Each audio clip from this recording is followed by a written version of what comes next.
In a world where Carolina Panthers fans have an insatiable thirst for Panthers news and opinions, only one podcast roars ferociously. It's the C3 Panthers Podcast.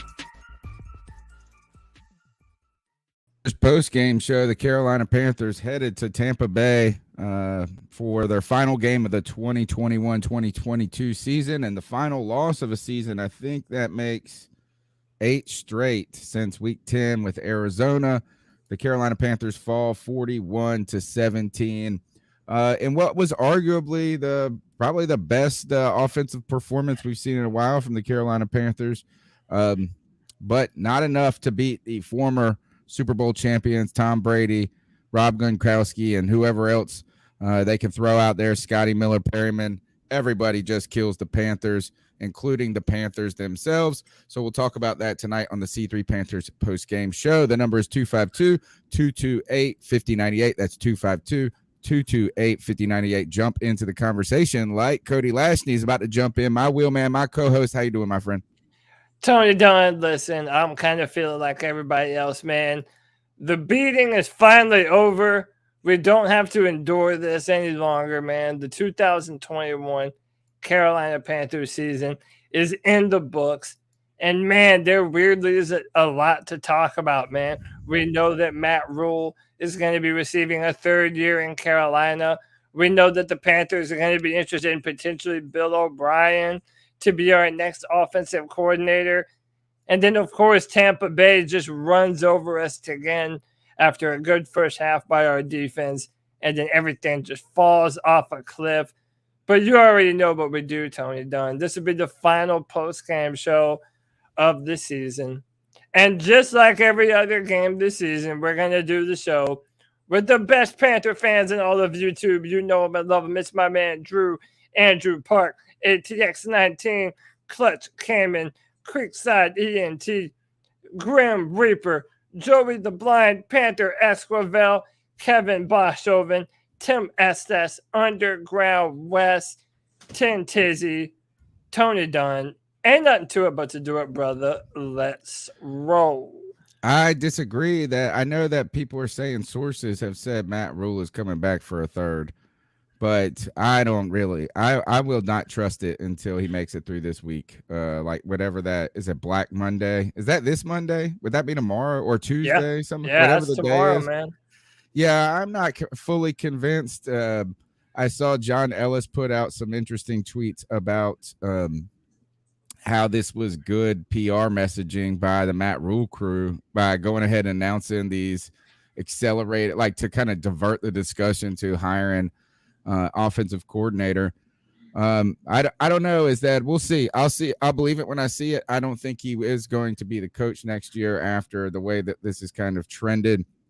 And on top of that, as I saw the names of Bill O'Brien and Jay Gruden, just underwhelmed completely. Like, is that, I mean, that's what we're going to do.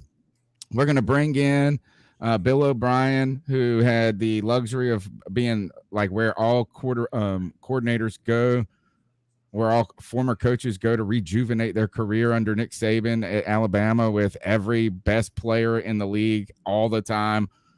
You know, it's not like all of a sudden he just went in there and like demonstrated that he's smarter. He gave him the best players, and of course, and Alabama got better from week to week with Bill O'Brien. I don't care about Jay Gruden. I saw that mess that was over there in Washington when he was there. I'm not interested in it. And are you going to really try to tell me that 2022 is we're just going to see if Matt Rhule with a new coordinator gets it together? Like, I mean, how under the best circumstances, the most ideal circumstances, what would that entail? And it probably would be like, all right, screw it. Let's go after Deshaun Watson. Give this guy. It's almost like a kid goes away for college, spends all his fucking book money at the bar, and comes and calls mom and dad, and then they just send him more money. You know, I mean, and really what's going to change? So interesting to talk about. We'll talk about this game, Tampa Bay Buccaneers and all of that. We want your thoughts, your prayers, your sympathies, your likes by subscribing to the show, smashing the thumbs up button, and calling in at 228-5098. All right. Thoughts on the game? Yeah, oh boy, I have so many thoughts on the game. One, I can't tell if I love Tony Romo or if I hate Tony Romo. Because first, he continues to let's start with the good. He continues to talk about how bad the offensive line is. And for anyone who actually got to listen to the commentary today, Tony Romo eviscerated our offensive line. And a lot of what he said is true.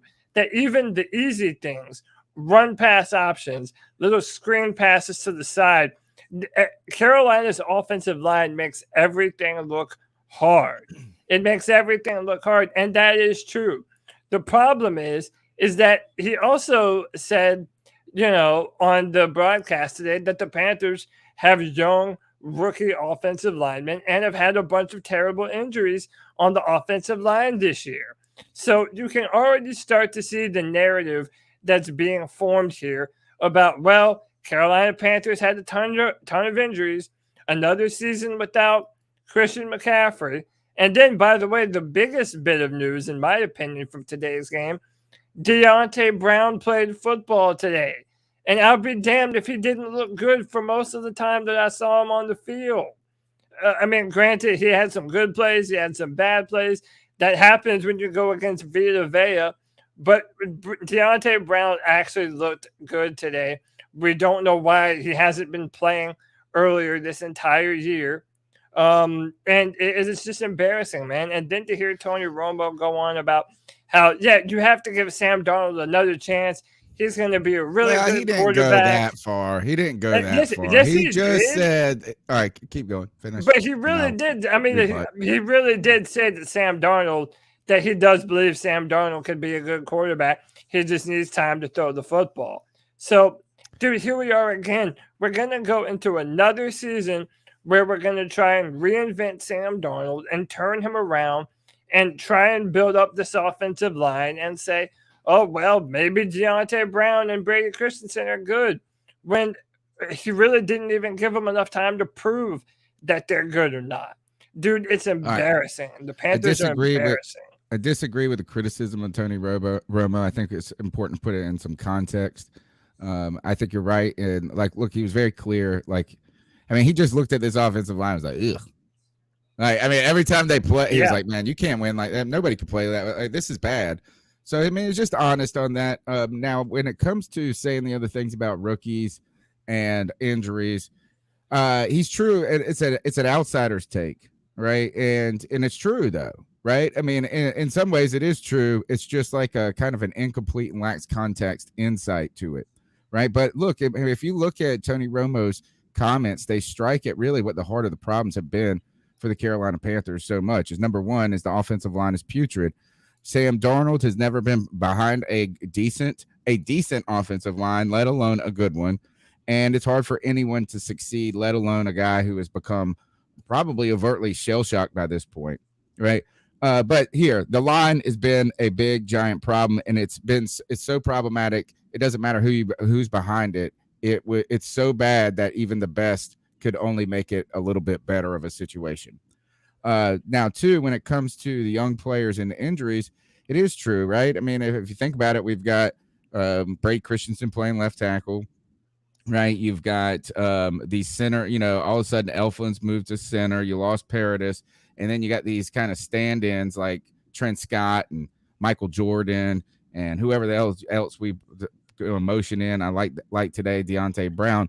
But what the discussion is it lacks context. Because really, the Carolina Panthers, we know that the problems with the offensive line are deep in the decision-making that the team went into from the beginning, and their kind of inability to figure it out at all, right? Even a close to an okay iteration. But I just think it's an outsider's take, and he can only say so many mean things, right? As you're on the commentary, you can't just come out and completely be like, all these dudes suck too, right?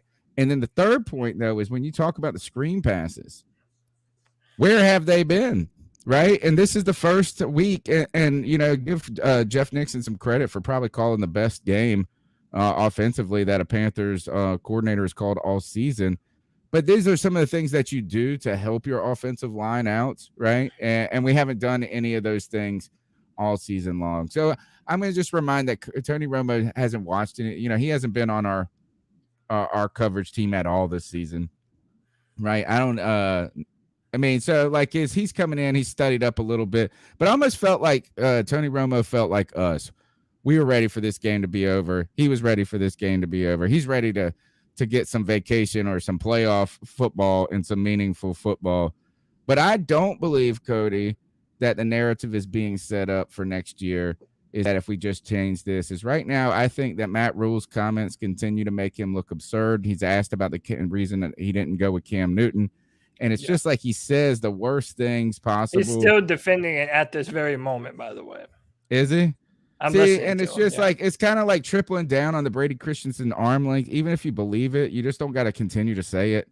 Even if you that's just not, look, is that Sam's been playing a good game. We thought he could get it with him. Let's go. Right. You shouldn't, it ain't got nothing to do, so it's just time for Matt Rhule to shut up. And I don't think that we can continue to go forward with him because I don't really have confidence that whatever he does in picking the offensive coordinator or whatever decisions will be made at quarterback or offensive line are going to be good. And I do. And my last point, and I'll pass the mic back to you, is that for a moment, I was to the point where I was like, you know what, is that it wouldn't be the worst thing if we run Sam Darnold back next year and just try to build the offensive line. It won't be good. It won't be much better. But, I'm to the point where I don't even think it's fair to just shit talk him. Right? I don't know. And I'm where CK says is, how can you evaluate any player on this team behind the worst offensive line in the history of the team? It's very hard. And, and I don't think putting Deshaun Watson behind that line would be much different.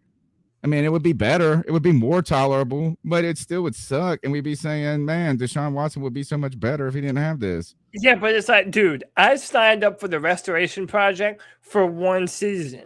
That's what this season was supposed to be. We're essentially going to be doing a run it back season next year under the same auspices that we started this year. Well, maybe we can build around Sam. Maybe our defense will be able to hold up. It's all these maybes, man. And then how about this? I don't think it's building around Sam. I think it's placeholding, because Sam's not the answer, but nobody's going to be until we make some better decisions on the front line. But then what happens if we get into the middle of next season and he's already thrown 5 interceptions in 3 football games? It's like... Well, here's the thing is, what's the answer then? Ultimately, what is the answer is that you're paying him. You're going to be paying him $18 million.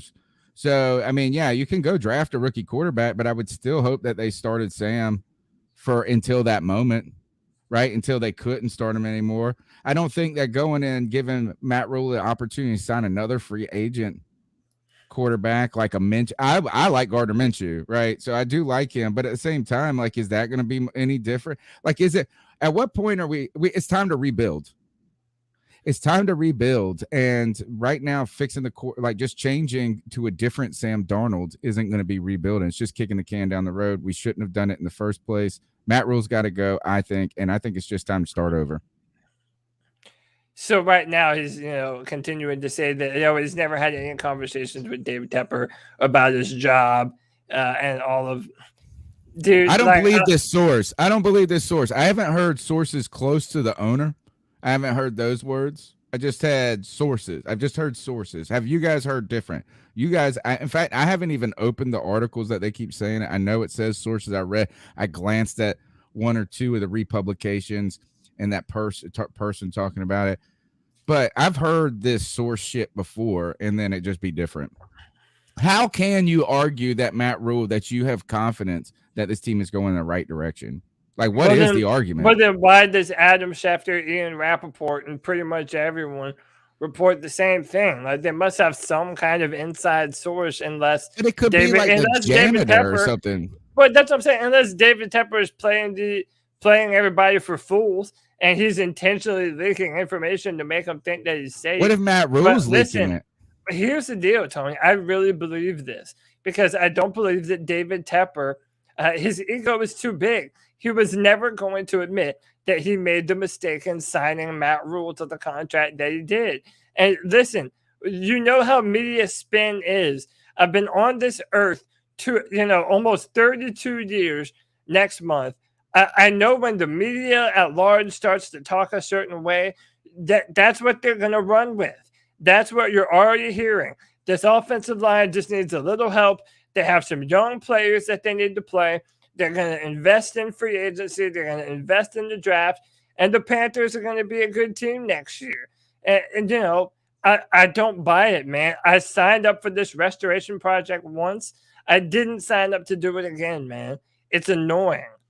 Would you be let me see how to phrase this. When it comes to Sam, would you be all right would you prefer to see Matt Rhule go and Sam Darnold stay, or Matt Rhule stay and Sam Darnold go? Because to me, like what I'm kind of saying is that letting Rhule run a different direction, right? To get back in the car after he pulled out of the driveway, he got down the street, and he hit a mailbox this season. Then, he's he backed off of this curb and he just smashed into a parked car, right? Are you going to let him really, after he checks the damage out after this season, go and make the decision that could potentially set us again into just a Groundhog's Day scenario? That's what my point about this is. And I think you're right. It's like the media is going to take simple narratives, right? Unless David Tepper, hopefully he's just keeping it close to the vest, dude. And he's not saying, I'm going to come out and fire you just to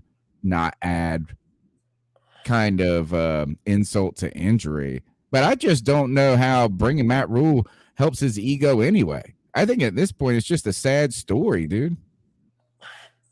It is a sad story, man. Also, hey, Bob Saget died.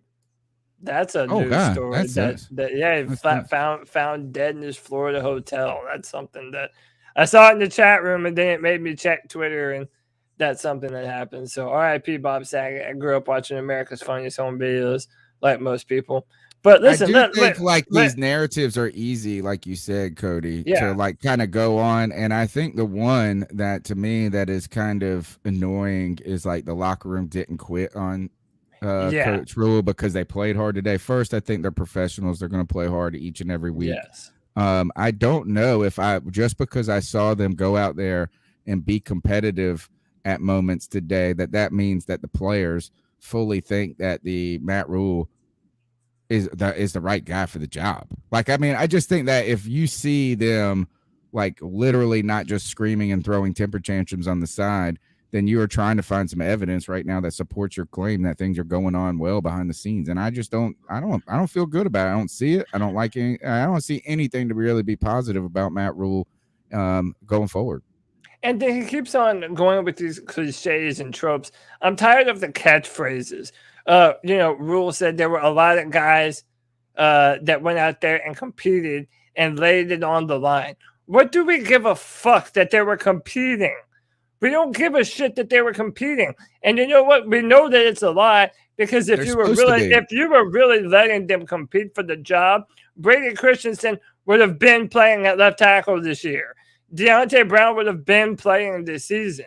Like that, that's why I wanted to really talk about this narrative media thing that the media is doing, Tony, is because if you're not a Panther fan, if you're not following the football team, it's easy to hear this kind of shit, like what you're just talking about. Well, the team didn't give up on them. They had a bunch of injuries, no Christian McCaffrey. They have a good defense. Matt Rhule is a third-year coach. All this other bullshit, it's window dressing. It's making you believe that this team has more potential than it actually does. It doesn't. We don't have enough linebacker depth. We don't have enough safety help. Our edges on the defensive line are far too weak and not big enough and strong enough. We still don't know what we have at the quarterback position. We don't know who's going to come in, if we're going to hire someone in free agency, if we're going to draft someone. Like, this team is not close. This team is not close if Matt Rhule is going to be the one at the helm here. Yeah, I just don't disagree at all with that. Like, I'm very interested.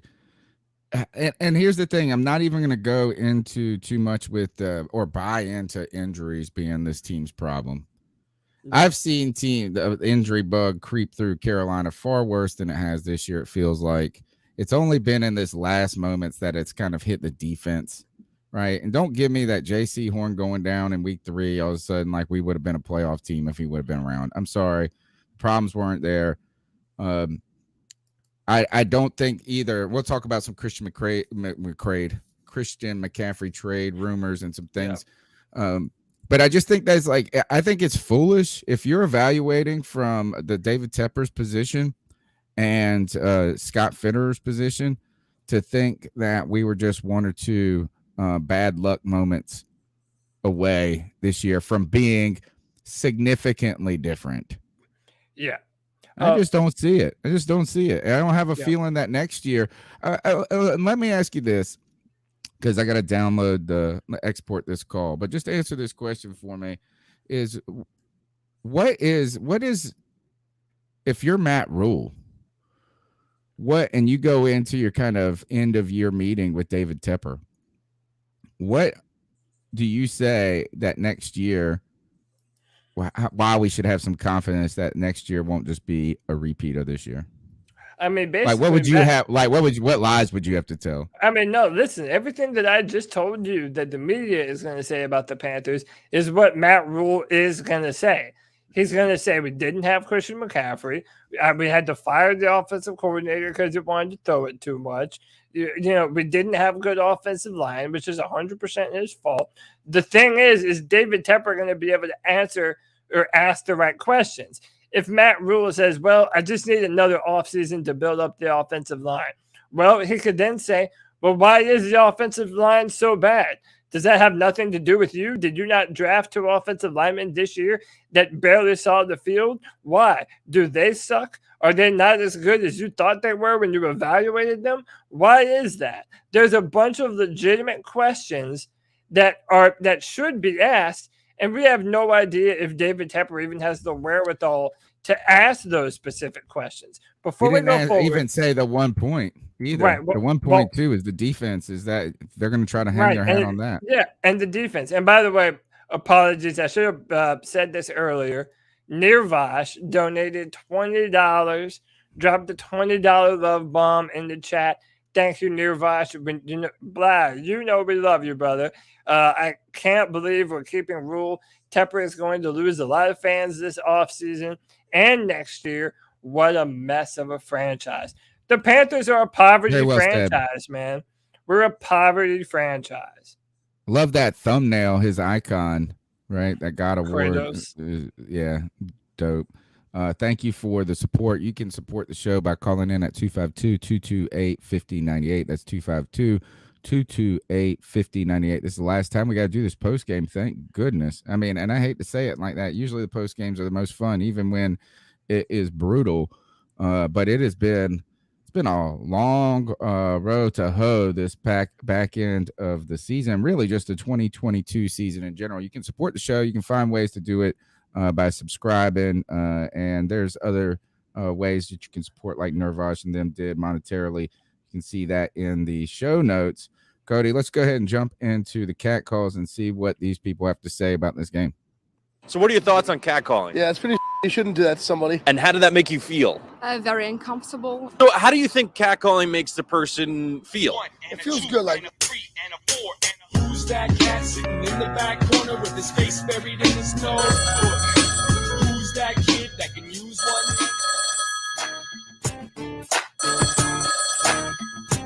Hey, Tony. Hey, Cody. Hey, guys. It's Chuck from Elizabeth City, a.k.a. Carolina Sports Guy.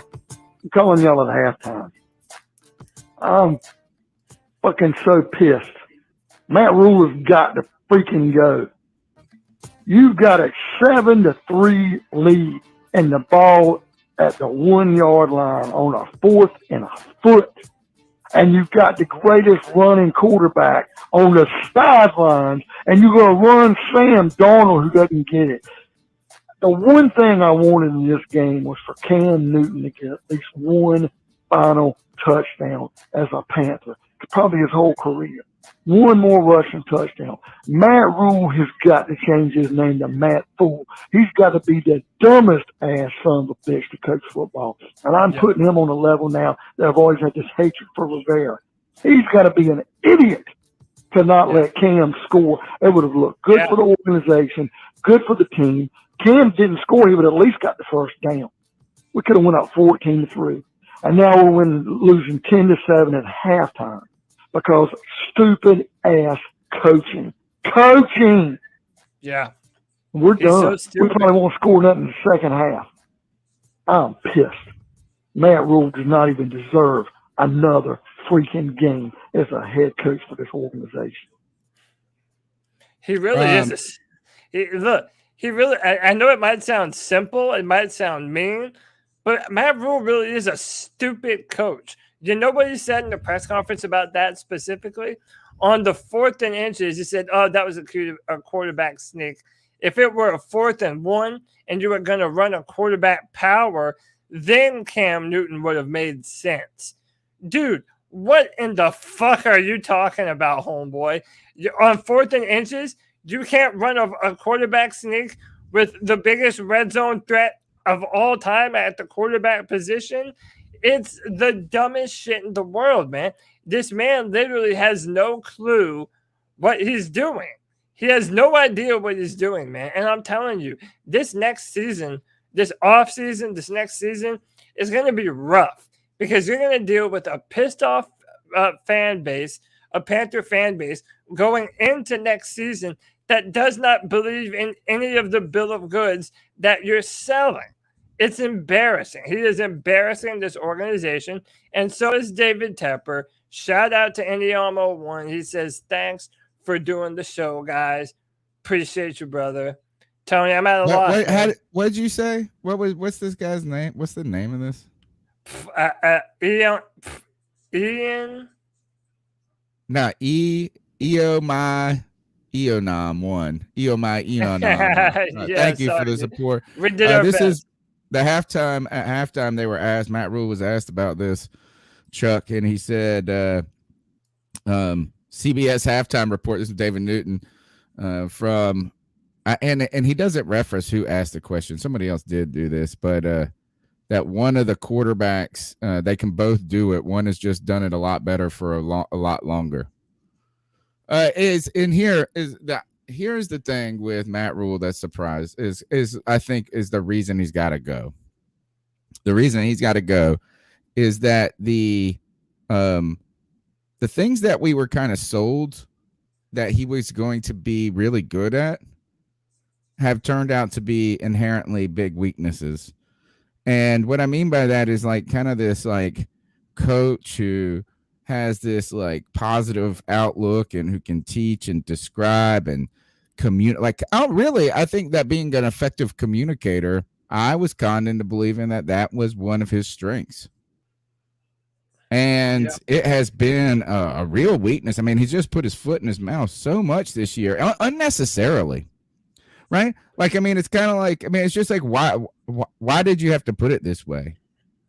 You know, and I mean, if anything, I would have said, man, I think that if we put Cam in there, we would have really looked like it was like the defense would know exactly what we were doing. That could be one thing.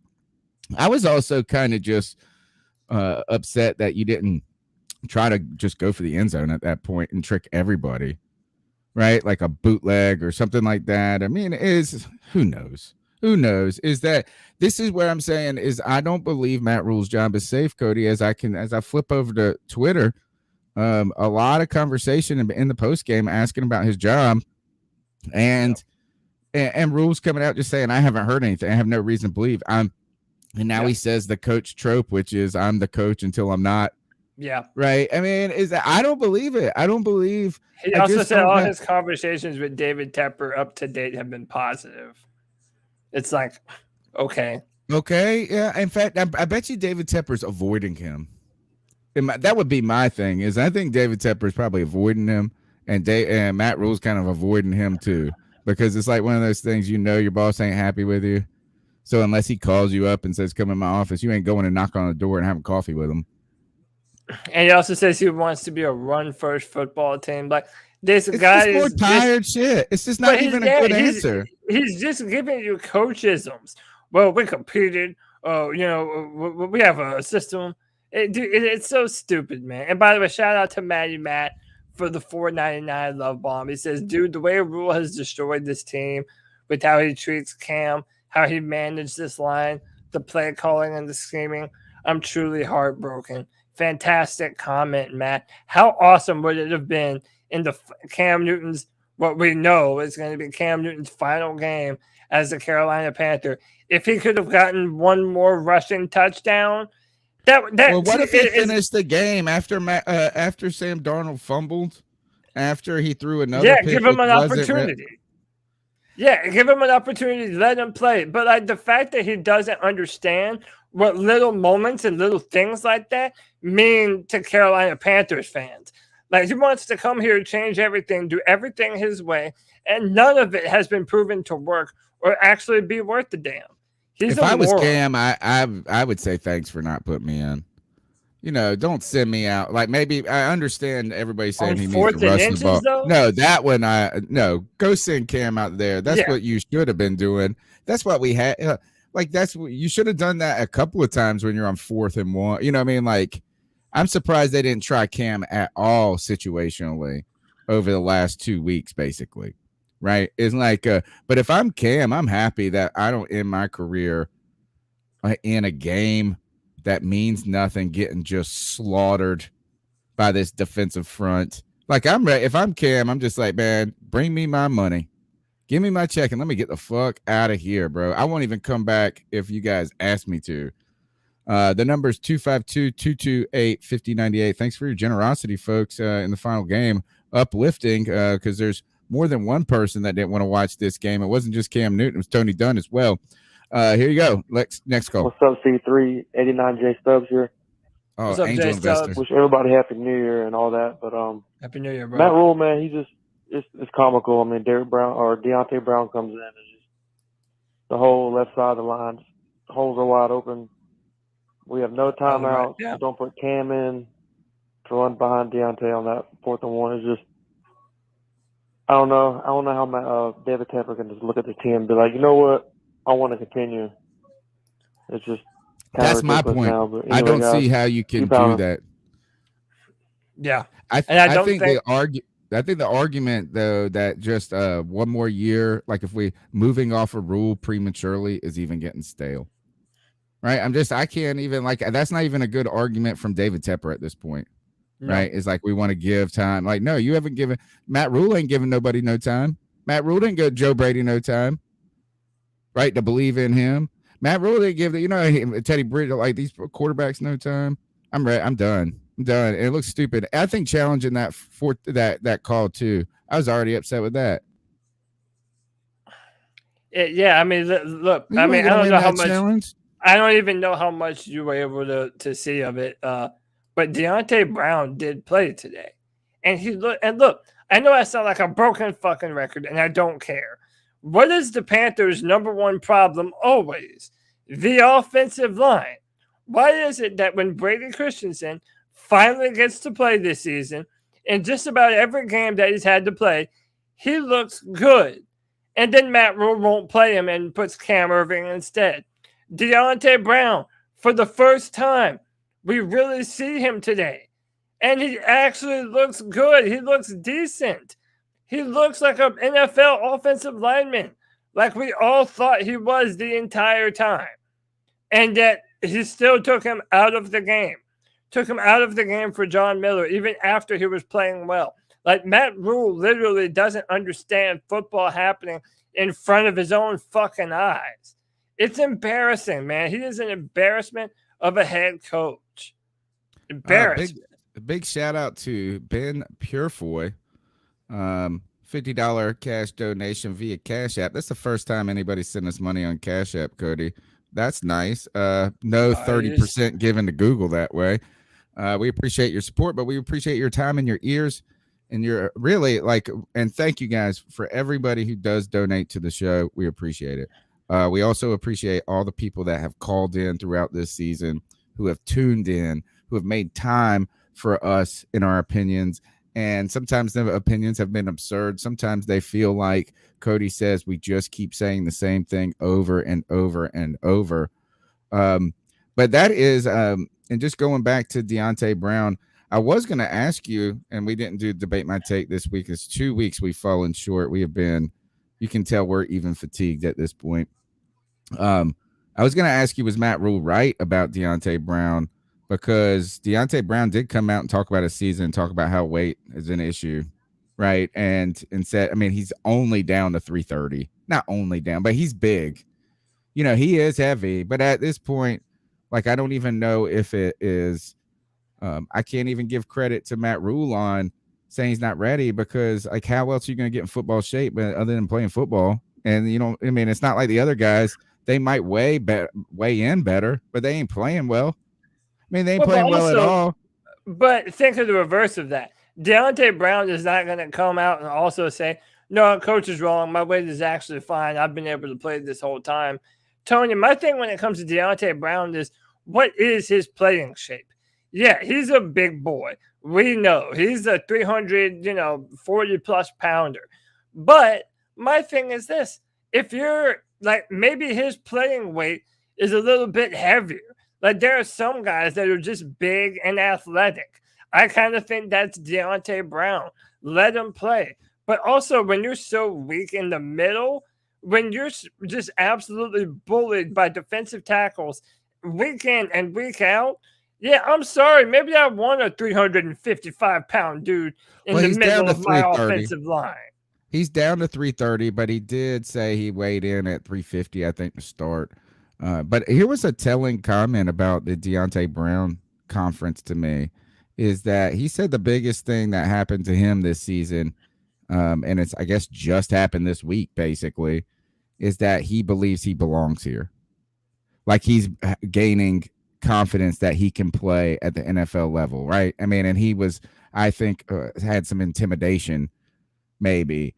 But isn't that really telling? Because guess who's not building it? That means that the coaching staff has been these comments have been tearing him down, right? They have psychologically made him feel like he doesn't belong. I think that tells me that, like, Deontay Brown sounded like he had to will himself into believing he belongs here. And man, that sucks. That the people that drafted you didn't even have any confidence in you. And what the fuck? Why'd you draft the dude then? Why the hell did you draft a guy? And again, Terrence Marshall, foot injury. Why'd you draft a guy if you didn't, I mean, it's like, what are they doing? Are they even doing their homework? Do they even care? Do they already have presupposed beliefs? Matt Rhule is a Matt Fool. The scouting department for the Panthers are terrible. We cannot evaluate talent. It's an evaluation thing. Insane. Hey, all right. Hold on, I have a clip I wanted to play for you. I think that you might find interesting.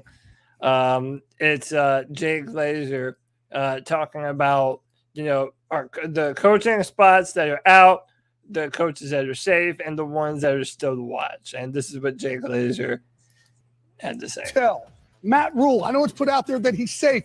Not so fast. Matt Rhule has to hire a rock star offensive coordinator for him to actually save his job, and he's been reaching out to some of those candidates this week.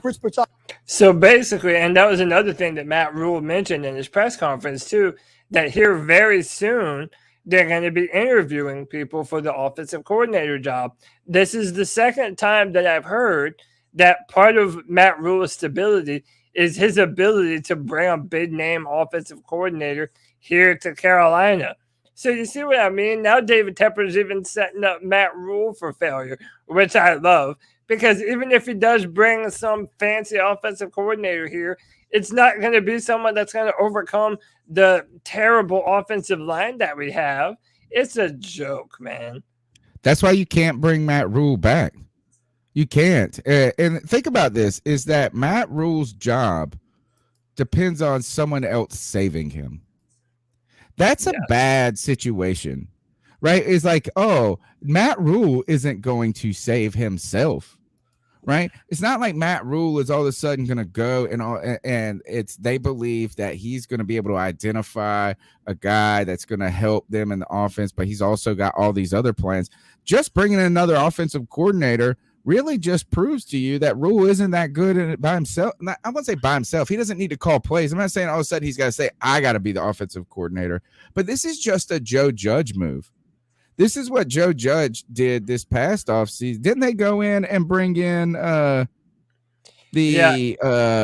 former head coach for the Dallas Cowboys? Yeah, and then they fired him. Right? It's like yeah, they I were remember asking his him to name. save his job. And did you Jason see Garrett. Yeah. Yeah. Did you see the play they ran today on 3rd and 9? No, I didn't. But hold that thought real quick. Samantha Cullifer says it took with the $10 love bomb. Thank you so much. Thank you. It took 2 years to rebuild the defense. If Rhule focused on offense now, and it took 2 years, but led to championship level, could we swallow that?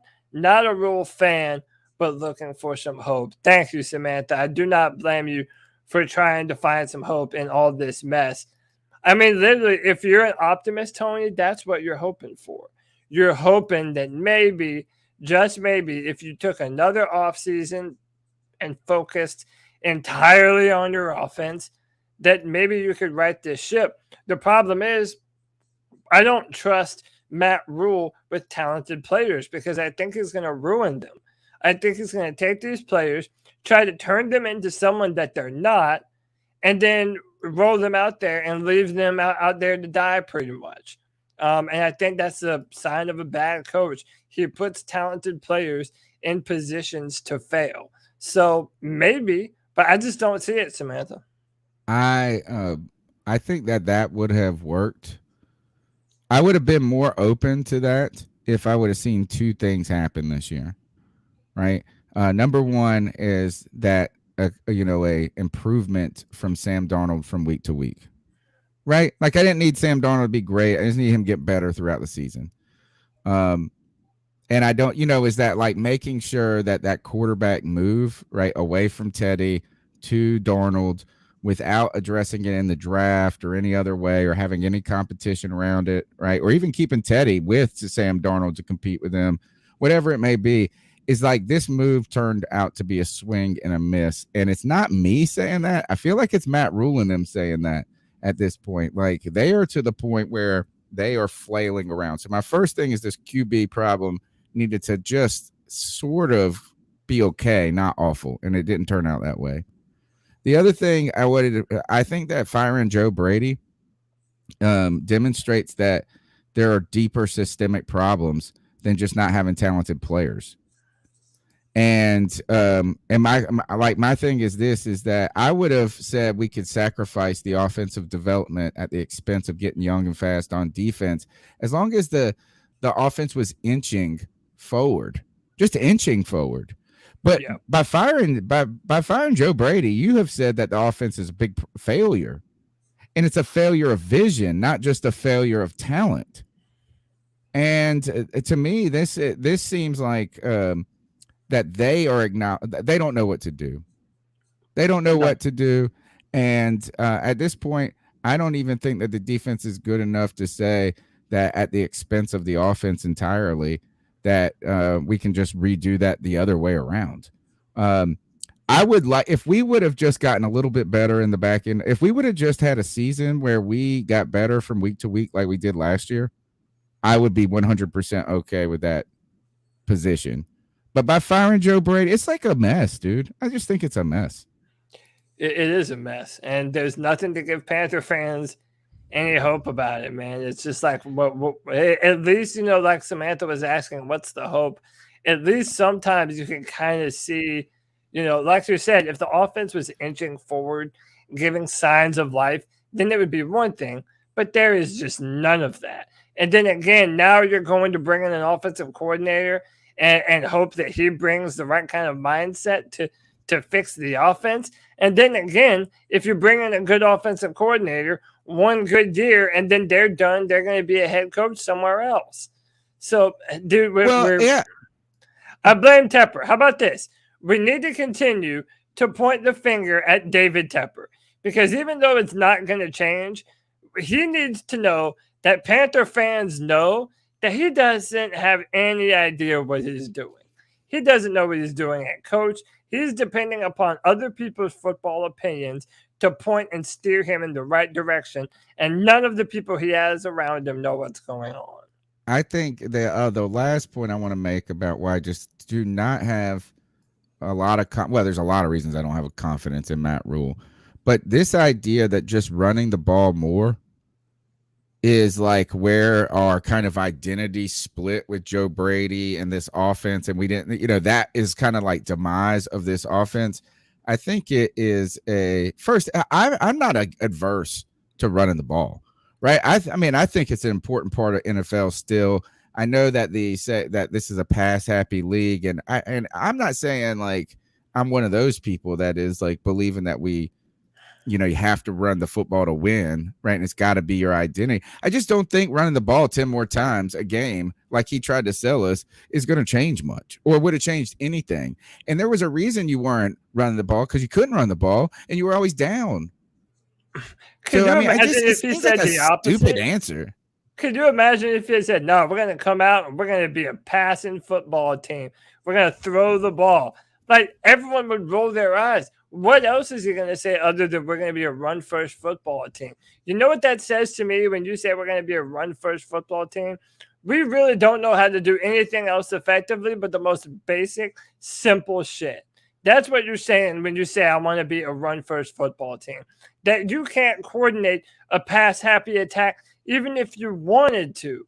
That's what the Carolina Panthers are, man. Every single year we try and move towards a relevant offense, and then we're pulled back down to earth as none of the coaches can ever actually make that happen in Carolina from a personnel perspective, from a quarterback perspective, and definitely from a coaching perspective. I saw someone say that this doesn't have anything to do with vision. And this all has to do with a shitty offensive line, and poor quarterback play. I disagree. I think that the vision is the reason that the offensive line is, or the lack of vision, and the quarterback play is because like that they're so bad because of the lack of vision. I just don't really have a lot of confidence that Matt Rhule is going to make better decisions next year with personnel, with coaches, and like you said, is hiring a good offensive coordinator really is only just continued threat to him losing his job. Yeah. And I'm embarrassed to show you this. Hold on, I gotta show you this.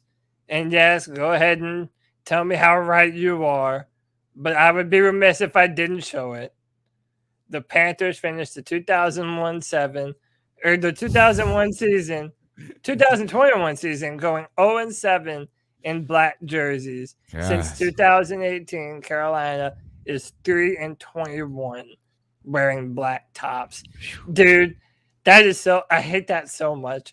At what point does it become data, though? Dude, I hate it. At what point does it become data? But it's only data because we suck so bad. It doesn't have to be that way, dude. All right, let's go to the next call. 252-228-5098. I was hoping you were saying Matt Rhule got fired. From Wilmington. Me I just too. want to say I appreciate, like the response to me having a kid in April. I already went out and bought the Panther onesie and everything. So I have nice big papa. But I tried to make an argument to my wife. You should definitely that should be the first thing that the day you wears. She was not for that. She was not for that at all. But she's a Broncos fan. We don't talk about it. But talking about the game coming up against the Buccaneers, nothing to lose. I just want to see us go out there, take risks, do crazy plays, not any severe risks. I was trying to play the first call from when that came during the game. Going out on a far-fetched crazy plays to get anybody hurt or set up our players to get hurt. But, just like if it's a fourth down and we're in our territory, bomb. Like they did go for it a lot on fourth down. Don't go for extra points. Go for 2. I want to see Cam Newton play.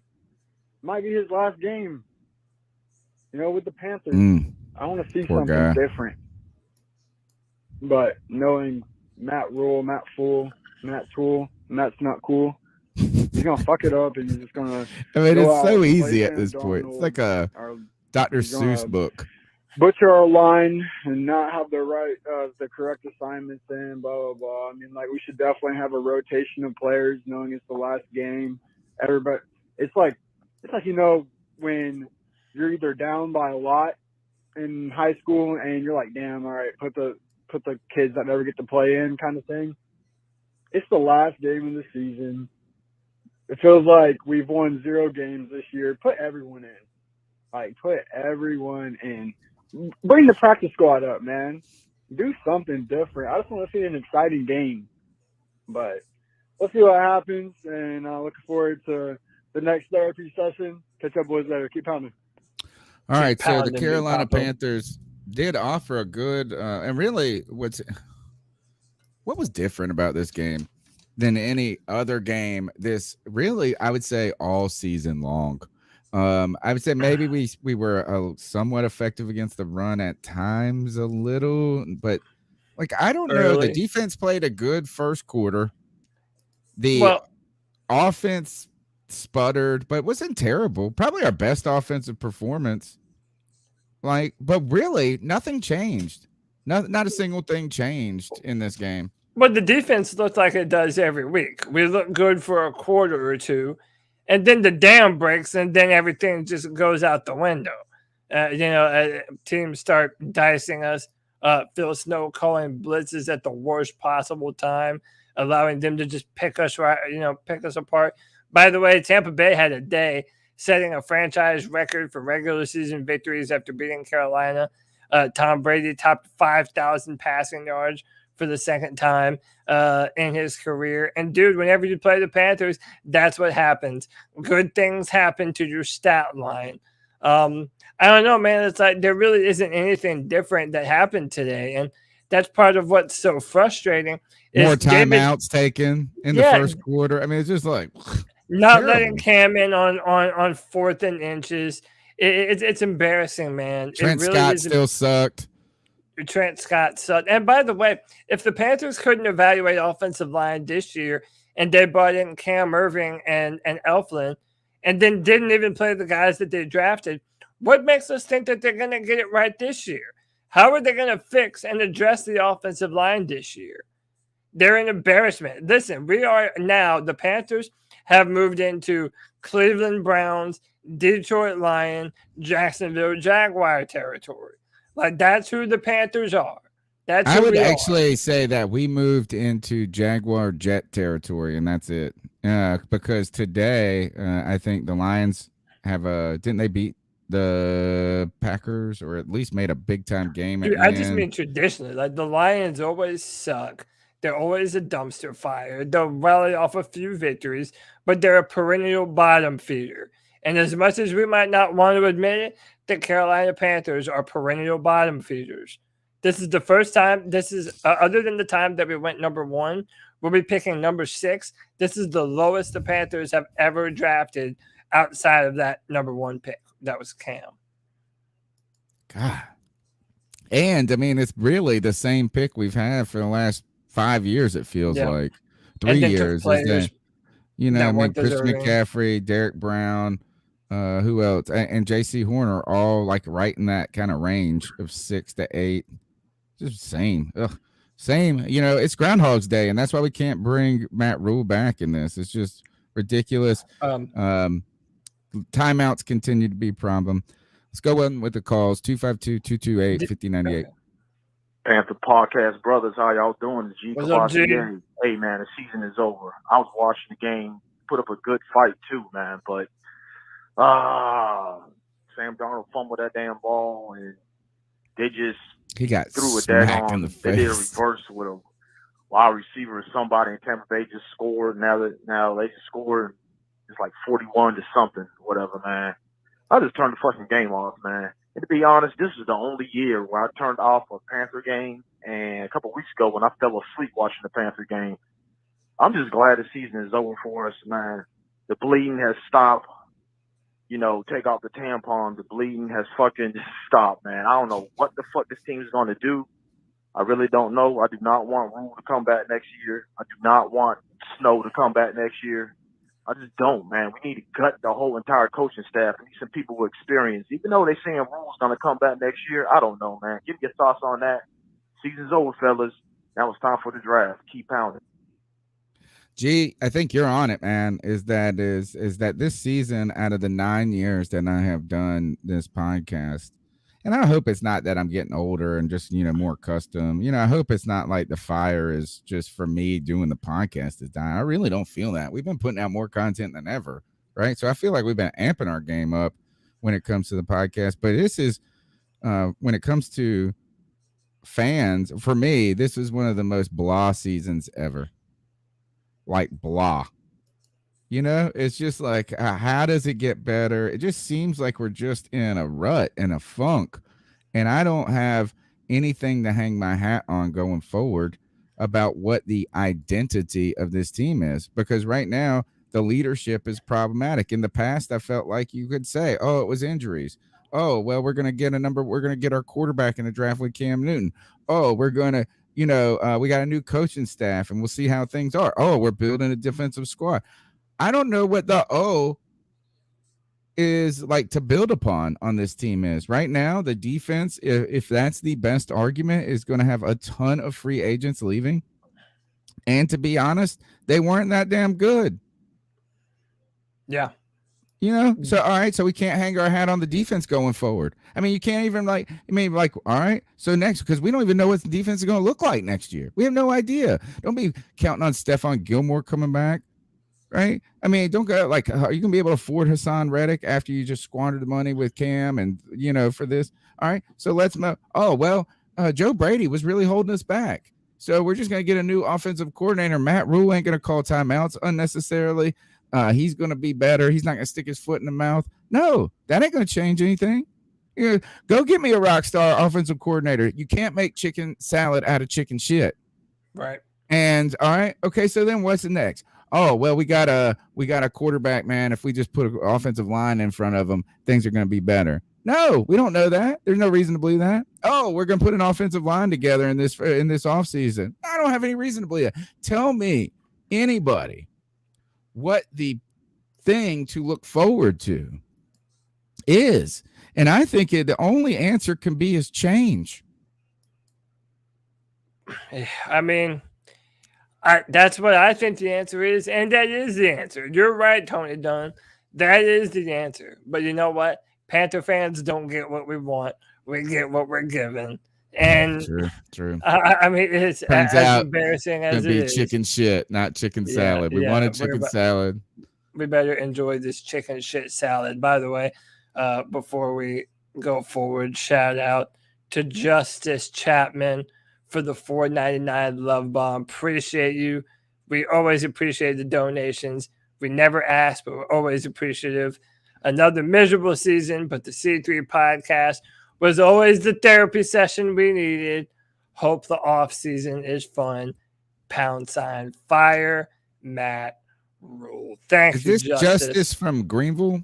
I'll be interested. I know a Justice. I'm not good with last names either or first names. So Justice, thanks for your support. Thanks for everybody. You guys it's been therapeutic hanging out with you guys. I need it. And I need to, I guess, find something to believe in now. Something to believe in. And I can believe that this call is going to be good. 252-228-5098. Man, Thomas here calling in to say hi to Cody and Tony. And hey. We got about 7.5 minutes left to go in this game. What's up, buddy? Panthers defense looks so dejected as I am. I just want this shit to be over with. Thank you. Yeah. Do you believe that the argument that they played hard shows that the players support, that he didn't lose the locker room? Do you believe that? Well, I believe it because the Panthers players like Brian Burns continue to go up and say we 100% believe that Matt Rhule should be the coach next year. And it's like, if they're not bought in, they're not doing a good job leaving breadcrumbs that, they're unhappy. They continue to co-sign. Robbie Anderson does. Brian Burns does. So I don't know, man. Like, I get that you don't want to completely throw your head coach under the table, but I don't know what you're supposed to do in that scenario. What could you say? Could you say we don't believe in this? We suck. I don't want to say that it's like they're going out there half-assed. I think our players are playing their damnedest. I just think that we're not well coached. And our players don't even know that they're not well coached. So they're continuing to believe in this thing, but it's just not there, man. And then also you hear this thing about it's just from West Virginia, so not the one you're thinking of, or not this justice, not the one you're thinking of. Thanks for the support. Where I think I'm just falling apart here, man, and I am not a fire the coach guy, really. I feel like for a long time I was, thinking that Ron Rivera was a good component of the team. You know what I'm saying? I wasn't like, oh, we got to move on from this player. I haven't been too much of that in my past. I haven't, even when it came to like people hating on Mike Shula back in the day, I felt like, it was just kind of easy, like throwing darts at this guy because, you wanted it to be better. I even with Marty Herney, I felt like, you know what I'm saying? Here's another example is like I tried to be like, here's some good things that Marty Herney's done. So just firing him isn't just going to automatically make everything better. But when it comes to me moving off of Matt Rhule is I think his message, like his messaging and the words that he's saying, the words that are fucking keep coming out of his mouth are just like uninspired to me. Like, I just don't even have any real reason to believe in him. Like, I'm trying to. So I think it's time. Like, I think he's, you know what? He might not have lost the locker room, but he lost me.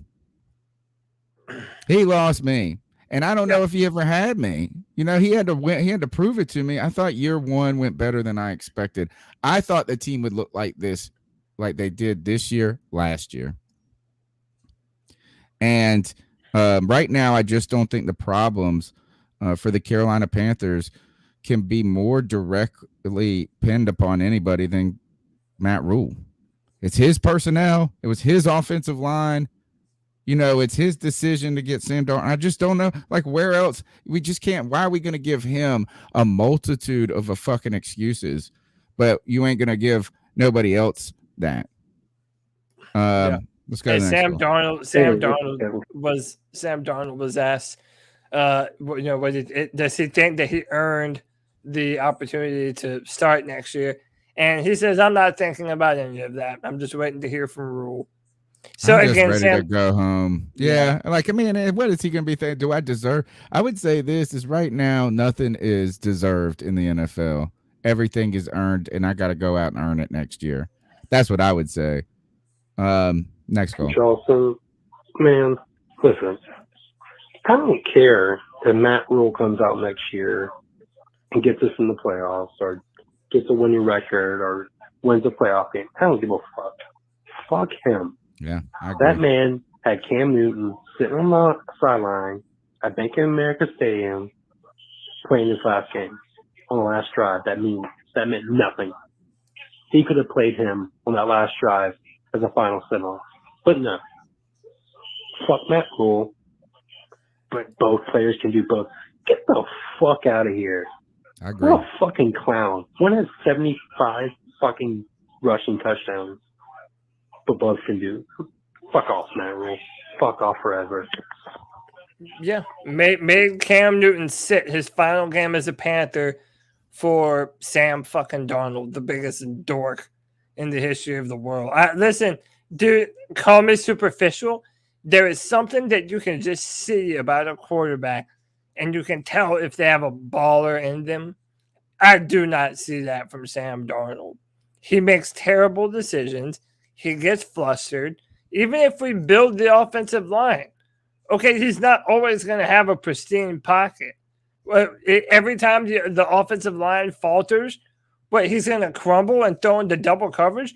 Sam should have had 4 more interceptions today.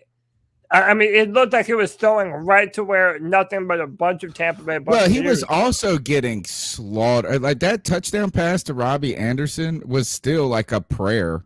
You know what I'm saying? He got crushed. I mean, they were getting to him with no, like, and so I'm not trying to defend him, but like, I don't think anybody is going to be that successful. But I do think you're right. It's like you either you got it or you don't kind of thing.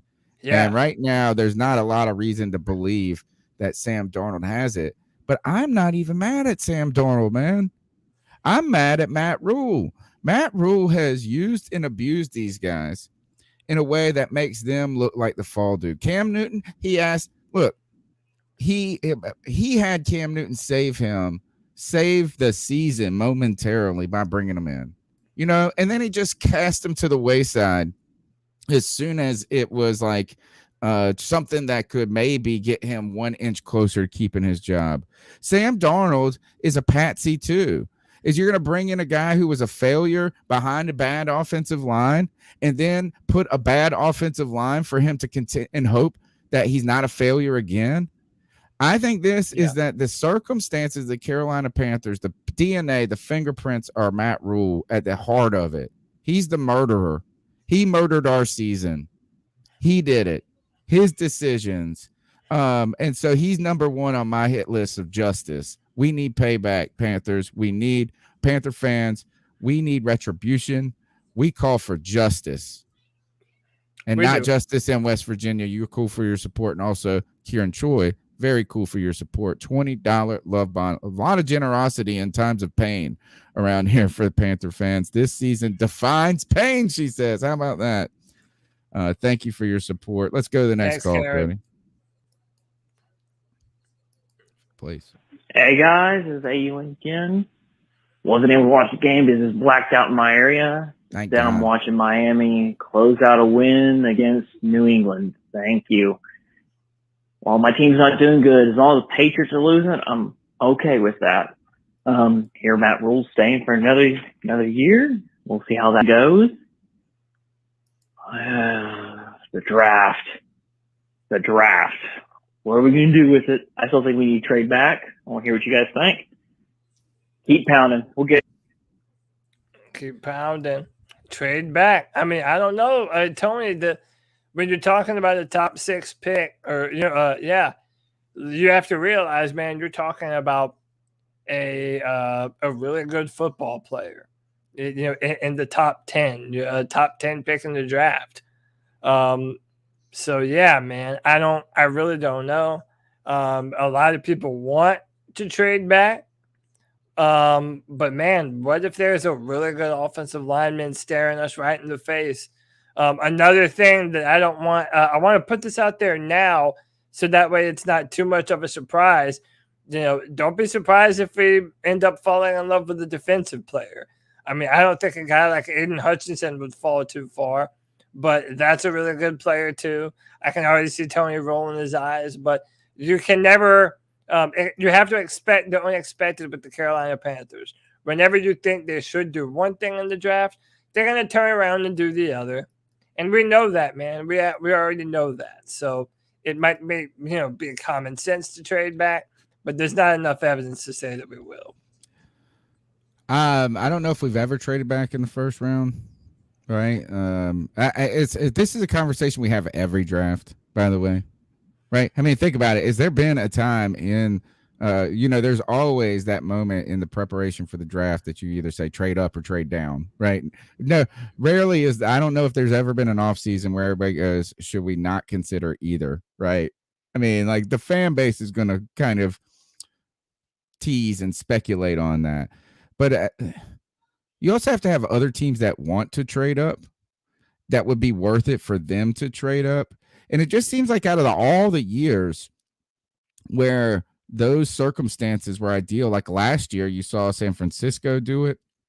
I just don't know if you're either in the spot to get a giant trade up. And what would that team be looking for? Maybe I am cool with a trade back. If you drop from like 6 to 12 and you get an additional first or something like that, or right, and you need to accumulate some draft capital. But why didn't we do that last year then? Why didn't we do that last year? And then the idea of us passing on an offensive lineman again, it just seems like insanity to just replay it over. There better be a badass motherfucker that you're drafting in the first at 6 at defensive end. That's like clowny material for me to be interested in not just getting the best offensive lineman on the board. Like, I don't even really care. It's just like, that's the answer. My last point I will make on this, Cody, I'll turn the mic over to you. I saw a lot of comments in the chat room about Jim Harbaugh. And right now, to the point of this is that first, Jim Harbaugh kicked ass with San Francisco, so would be totally cool with that hire. Second, when it comes to trade up, trade back, picking whoever we're going to pick, I don't have any confidence that Matt Rhule is going to make the right selection. So here's the thing is like, I don't even know what the answer is to do at 6. Whatever Matt Rhule suggests, I would say don't do that. I don't know how we could give him the authority to make this pick.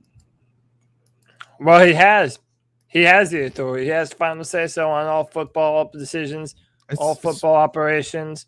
Matt Rhule is our Panther daddy, as much as we hate that shit. And if that's the case, then the problems with this team are because of him.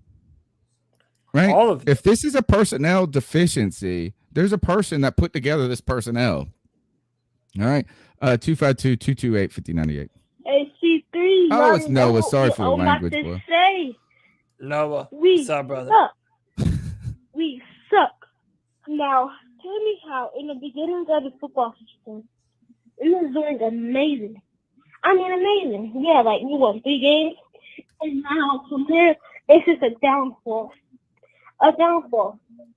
Like, what's going on? We paid Sam Darnold about $500,000. And this dude make pick after pick. We played good in the first half. And it's just stupid. It's stupid.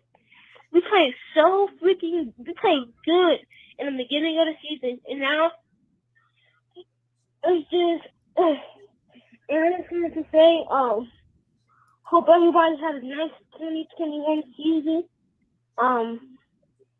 I mean, this is stupid. Hope y'all have a good day. We suck. Fire Matt Rhule. I mean, the kid's got it. He's right. Sorry for the language, Noah. Sorry, Noah's parents. They're probably not going to get better. It does reflect this season. But Noah's right is that, and that's why I just don't know. I'm scared that what you argued for keeping Marty Hurney around for an additional year, like the kick the can down the road mentality, I think that is a more reasonable argument for Matt Rhule, bringing Matt Rhule back for a 3rd year than even it was for Marty Hurney. At some point, it's just like, even under the best of circumstances, think of what was the best thing that's going to happen. You're going to go get a offensive coordinator that you probably want to be your head coach. Then if he fixes it that quickly, you're going to all of a sudden land a big time quarterback in a trade and get an offensive line. Well, first, that's all like there's 3 magical things that need to happen. But say 2 of the 3 happen. What's going to really change with Matt Rhule being in control? I don't know. It's tough. I don't know. Embarrassing is the word that continues to come to the top of my head. It's just it's an embarrassment, man. It's like I hate that the Panthers, we're in purgatory, man. No fans of other teams are gonna think of the Carolina Panthers as a contender. Like, the secret is out. Everybody knows that the Panthers suck. The fans know it. It would take an incredible surprise. And frankly, it would take Matt Rhule learning and fixing a bunch of his own deficiencies in the offseason before we can have faith in this team. But seeing as how terrible his talent evaluation is, I find it hard to believe that that's going to change anytime soon. There is no evidence, right? There is it's like at what point does it become data, instead of just speculation? Next call. Hey, CP, I just want to say one more thing. What is the reason to have Cam Newton on the team if you only going to play him one snap? Like, you're our ambassador, bro. If you just going to play him like one snap, it should never been no reason for you to put him on the team. Like, I just don't know. We should go get Deshaun. Even if you want to come to Charlotte, I doubt that. Like, get a good quarterback that can throw, not pick, throw, or even go get Russell Wilson. I think he's probably gonna go into the trading period and get rid of freaking Matt Rhule. He's the worst thing that can ever happen to the team. And I want to say one more thing. I miss the old Carolina Panthers. The Carolina Panthers were old Cam and old Luke Kuechly and Sam Olsen and stuff. Like, it's just, I don't miss all those guys. Like, ever since we traded all those guys or, like, they retired, the team went to hell. That's just be honest here. Noah, you're the C3 ambassador. If I could name one person to send to represent us with David Tepper, it would be Noah. That would be who I would send on our behalf. He's our emissary to David Tepper. Because, like, at the end of the day, the arguments are just right. You know, it's just right. And I really do not know. Somebody asked, what do you think about the names with the offensive coordinator that they're floating out there? And right now, they said you're going to lure away the offensive coordinator from LA to come to Carolina. Why? Because he wants more authority, I guess, because Sean McVay's like really their guy, I guess. That's one name I've heard. I've heard Jay Gruden. I've heard Bill O'Brien. I don't know any other names that you've heard, but I don't know how I could, if I'm Matt Rhule and I go say, man, look, I just got to get an experienced offensive coordinator to take some of the load off of me. Like, if David Tepper looking at him saying that, I would be like, now we're talking about this, homie? Kevin O'Connell is the other name being floated. He's the offensive coordinator for the LA Rams, who lost today to the San Francisco 49ers. But yeah, he is a target. Frankly, to be honest, I want that one the most. I'd prefer it to be Kevin O'Connell. And if Matt Rhule gets fired at the middle of the season next year, yeah, you just make him the head coach. I'm for it, man. I am for it. Next call. Yeah, this is Zach Harris from Kannapolis. Hope y'all having a good evening. I got one thing to say about this game, and I'm totally pissed off about it. Why in the fuck did Cam Newton not start? Why in the hell did not play him on the 4th and inches? Why not play him on the goal line? Why didn't they do these things? No, it's after spite work Cam. You know what I'm saying? I think it's bullshit. I don't know. Hubbard did good. I was very impressed with him. He ran the ball good. Playing him. You know, Darnold, he looked okay. But, I mean, at the same time, every time he gets hit, he has a little contact, he fumbles the ball. I don't understand that. You give Cam the ball and he runs, he doesn't fumble the ball. Oh, Cam throws interceptions. Okay, well, look at Darnold today. I mean, what is that? What's with the 4th and inches? I mean, you know, we could have been up by at least a couple more points, and we could have had a better fighting chance. I don't know. Maybe I'm going crazy. What's y'all's opinion? Hope y'all have a good night. You're not going crazy, man. That's our coach. Our coach puts us in disadvantageous positions. He puts our players, he puts our team in a position to fail. On 4th and 1, he thought Sam Darnold was just as good on a quarterback sneak as Cam Newton because he wants to do everything his way. He knows better, but his ego was too fucking big. And he did, you know, he's willing to live and die with Sam Darnold. And he needs to die with Sam Darnold, not in real life, but he needs to be kicked off of this team for his actions and how bad he has made this season. We did not have to be 5-12 this season, Panther fans. We did not. But coaching ineptitudes made it so.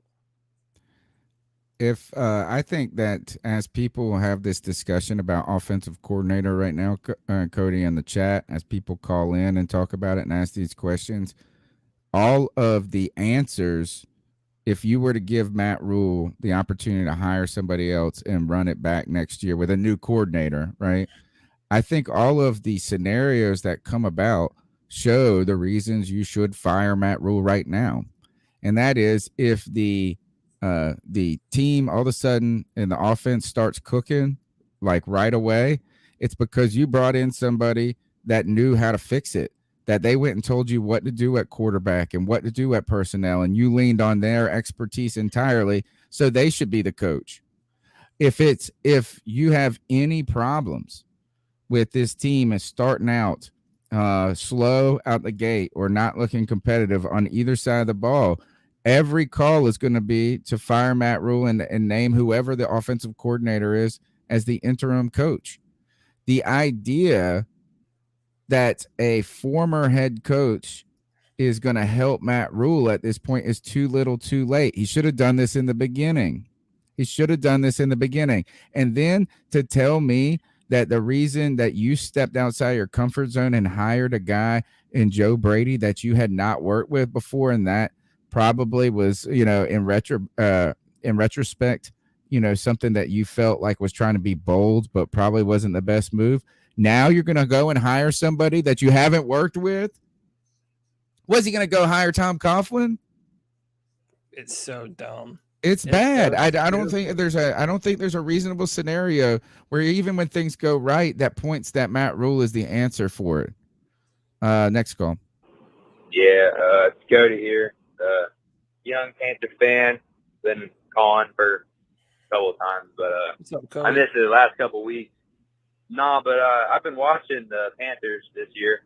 This is the first year I've watched every minute of every game, so big opportunity for me to actually God bless you experience a full Carolina Panthers season. So I was watching this last Bucs game. Like, Tony Romo, I was hearing from him, and like, I ain't a big Tony Romo fan, but he was right. Like, Sam Darnold cannot like continually get pressured, and it don't matter who we got at QB, even if it's Cam.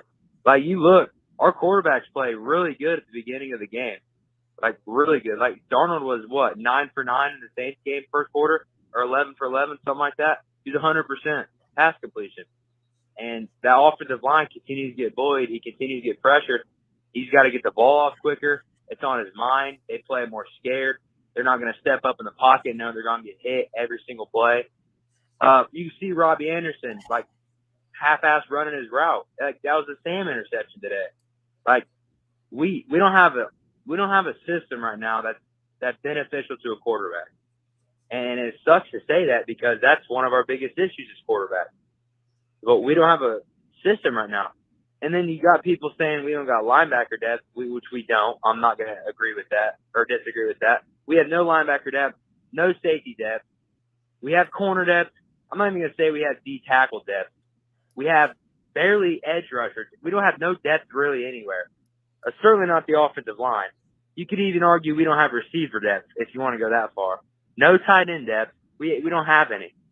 So people say offensive line is our biggest need, which I still think it is.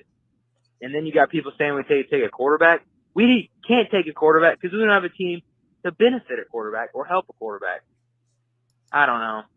Let me know what you guys think. I agree. I'm to the point where until Sam Darnold coughed the ball up on the fumble and on the pick and the interception today, I was warming to the idea of, like, let's just use them again next year. It's going to suck. We're going to suck, but let's continue to allocate all of this towards building for the future in the offensive line going forward. In fact, I don't know if that's the worst idea still. I just don't think that it should be made by Matt Rhule. I don't think the decision to either try to just build the offensive line and look for the quarterback later on should be made by a guy who isn't going to be with the team after 2022. If you're not going to fight, you know what I'm saying? If you don't believe there's a pathway for Matt Rhule to keep his job in 2023, then let's just go ahead and end this right now. Because I don't see a pathway. What would the Panthers have to be next year for us to say in 2023 that it's time that we're going to run it one more time with Matt Rhule? I don't see a scenario where it's realistic.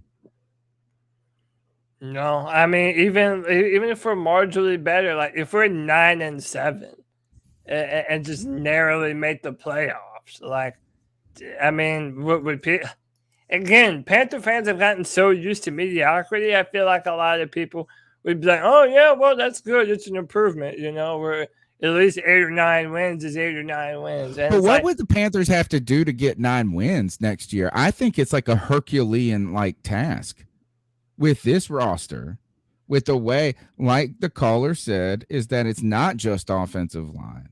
It would be one thing if it was just an offensive line, but there are questions at wide receiver. There are questions at tight end. There are questions. You don't know who your quarterback is. You don't know who your running back is. You don't know if Christian McCaffrey, you know what I'm saying?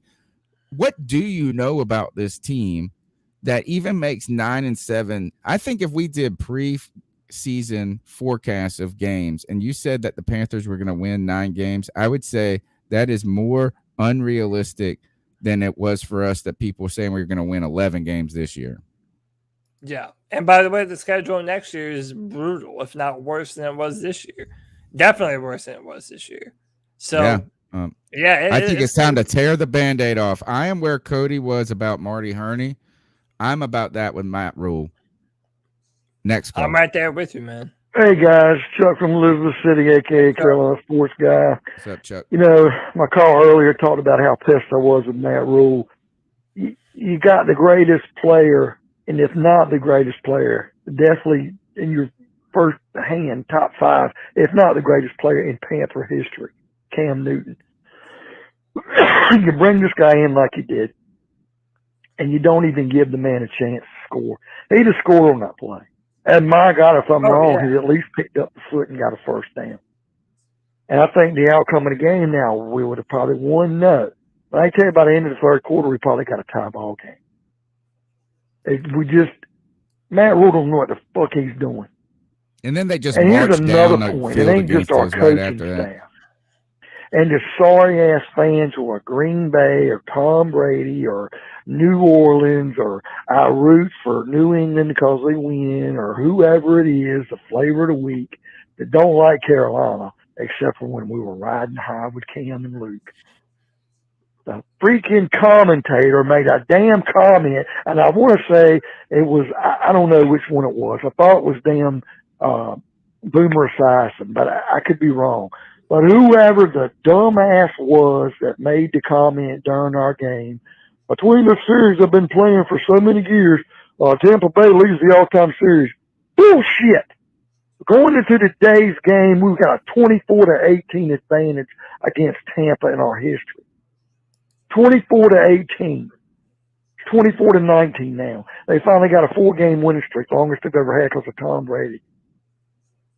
The only reason why we played Atlanta and New Orleans more, if you remember our brief history, for 27, 28 years, is because we started in the same division with Atlanta and New Orleans, the Rams, and San Fran. When they broke up the NFC West and started the NFC South, Tampa and Atlanta went with it. Atlanta and New Orleans went with us, and we added Tampa from the NFC Central. How can a dumbass announcer make a comment that they lead the all-time series? That's pitiful, lazy, freaking journalism. Even I, as a Panther fan, know that that's the one team in our division we have actually got an advantage of in overall wins. If somebody makes a stupid comment like that, and some dumbass that hardly watches any games like Brady fans, or pick up on that and believe it that it's the God's honest truth that Tampa Bay's got the overall series lead. Look the shit up, you dumbasses. I love the simplicity of it. No, you're on air, you're talking. You should make it a point to know what the fuck you're talking about and say the right shit.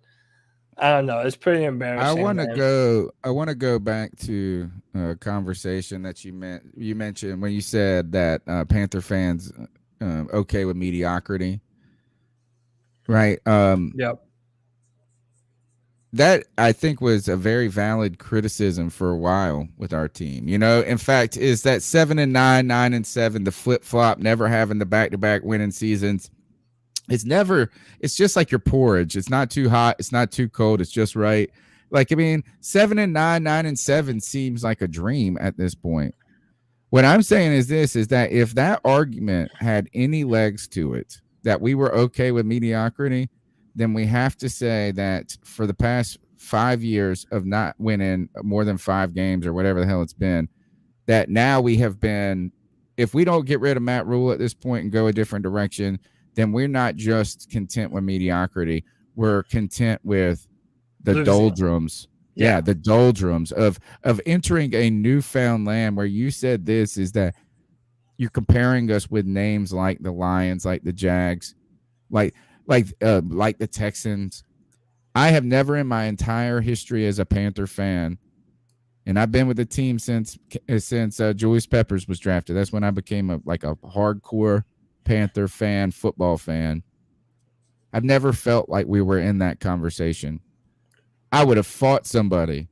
I would have told you this. I would talk, man, we're a young franchise that's been to a Super Bowl twice. That's won we in our second season decleated the fucking Cowboys and ended their era and went into we're a story of a team that's done better than it should have. Right? That's kind of played above its station for a while. But now we're entering a conversation where that is a long time ago. It's starting to become a long time ago. And I don't want that stink on me, man. Once you get that stink, it's already on us, man. We haven't had a winning season in 4 seasons. It's on us. We can't get it off of us. That's just how it is, man. There are people in the legal field that talk about the stink that gets on you as soon as you enter, like if you get arrested or you get in the system, and the way they describe it is that it doesn't matter if you're innocent, guilty, if you got a fair shake, you got a good shake, you got anything, you're in the system now, and you got the stink on you, and it's like hard to wash off. It is hard to wash off. One winning season ain't going to get rid of the stink. We got to get rid of this fool, though. 252-228-5098. Hey, guys, listen. You know what? Let's just cut the bullshit. You know, some of these players are playing hard because they know that chances are maybe or maybe not a new head coach will know their shit and they ain't going to fucking play them. The next head coach ain't going to say that John Miller's great and keep him. The next head coach ain't going to look at the flunkies that's playing safety and say, you're great. We're going to keep your ass. They're going to cut them bitches. And, you know, let's be honest. Matt Rhule, not Matt Rhule. He's an idiot anyway. David Tepper, what kind of dope you on, dude? Do you really think a stud quarterback's going to come to your fucking team with Matt Rhule, your fucking head coach, and this trash-ass offensive line? Really? What kind of moron are you? And another thing, do you really think a rock star offensive coordinator is going to race to join the Panthers because they're so fucking great? Moron. I mean, what kind of fucked up idiot in the head going to believe that Bill O'Brien's going to come here and be offensive coordinator and Deshaun Watson's going to drop his no trade clause and race down there to join it? And even if he would, what the fuck we going to give him? A first-round pick and a fried bologna sandwich? I mean, damn. And one little thing again that not a lot to do with football. Some folks in the chat, if you don't know the truth about a retired player or a player that's left for whatever reason, don't make up shit about it. Just say you don't know. Don't make up shit. Tell everybody it's the truth because it makes you feel better. Reading between the lines is bullshit. Luke Kuechly left the Panthers for his own personal reasons. If you read the truth, you find that. If you want to make up shit because it makes your stuck-up wannabe life better, you do that. But you're a moron if you do. Stop. Y'all have a great day. Play nice. Well, I long for the pounding. days where I long for the days where the callers used to call in and do impersonations of each other. That's how bad this is, man. We're turning on each other at this point. Chat room's turning on the chat room. I think that is it Kenneth? Is that Panthers Pickle? Yeah. I think he is 100% right about the like who are you going to bring in, right? It's like imagine calling up Aaron Rodgers, who has had all the problems he's had in Green Bay or somebody else, anybody with repute, and or whatever coordinator you say this is the guy that's going to be coaching you. Will you see me, please? Hey, let me just say this now. Saying yes, sir, does not mean you're coachable, right? Go for it. Like Aaron somebody Rodgers. says something to them and they're like, they want to argue. They go, yes, sir. That's not coachable, and I do not want to coach that guy. Like if you're not out here and every play you don't want to be coached. Like if every play you're not trying to get better. Okay, saying yes, sir, does not mean you're coachable. Look at someone in the eye, having like football conversations means you're coachable. If every play you're perfect, then Wait, hold up. I hope you guys could hear that. Was it doing a Yeah, for some reason loop? it comes to yours also, so I'm muting your like- microphone. But yeah, everyone heard it. Okay. I mean, it's just like that's the message. Yeah, I mean, shut up. I mean, why weren't we on to this? Why didn't we know it sooner? Can I tell you what I make of that little clip right there?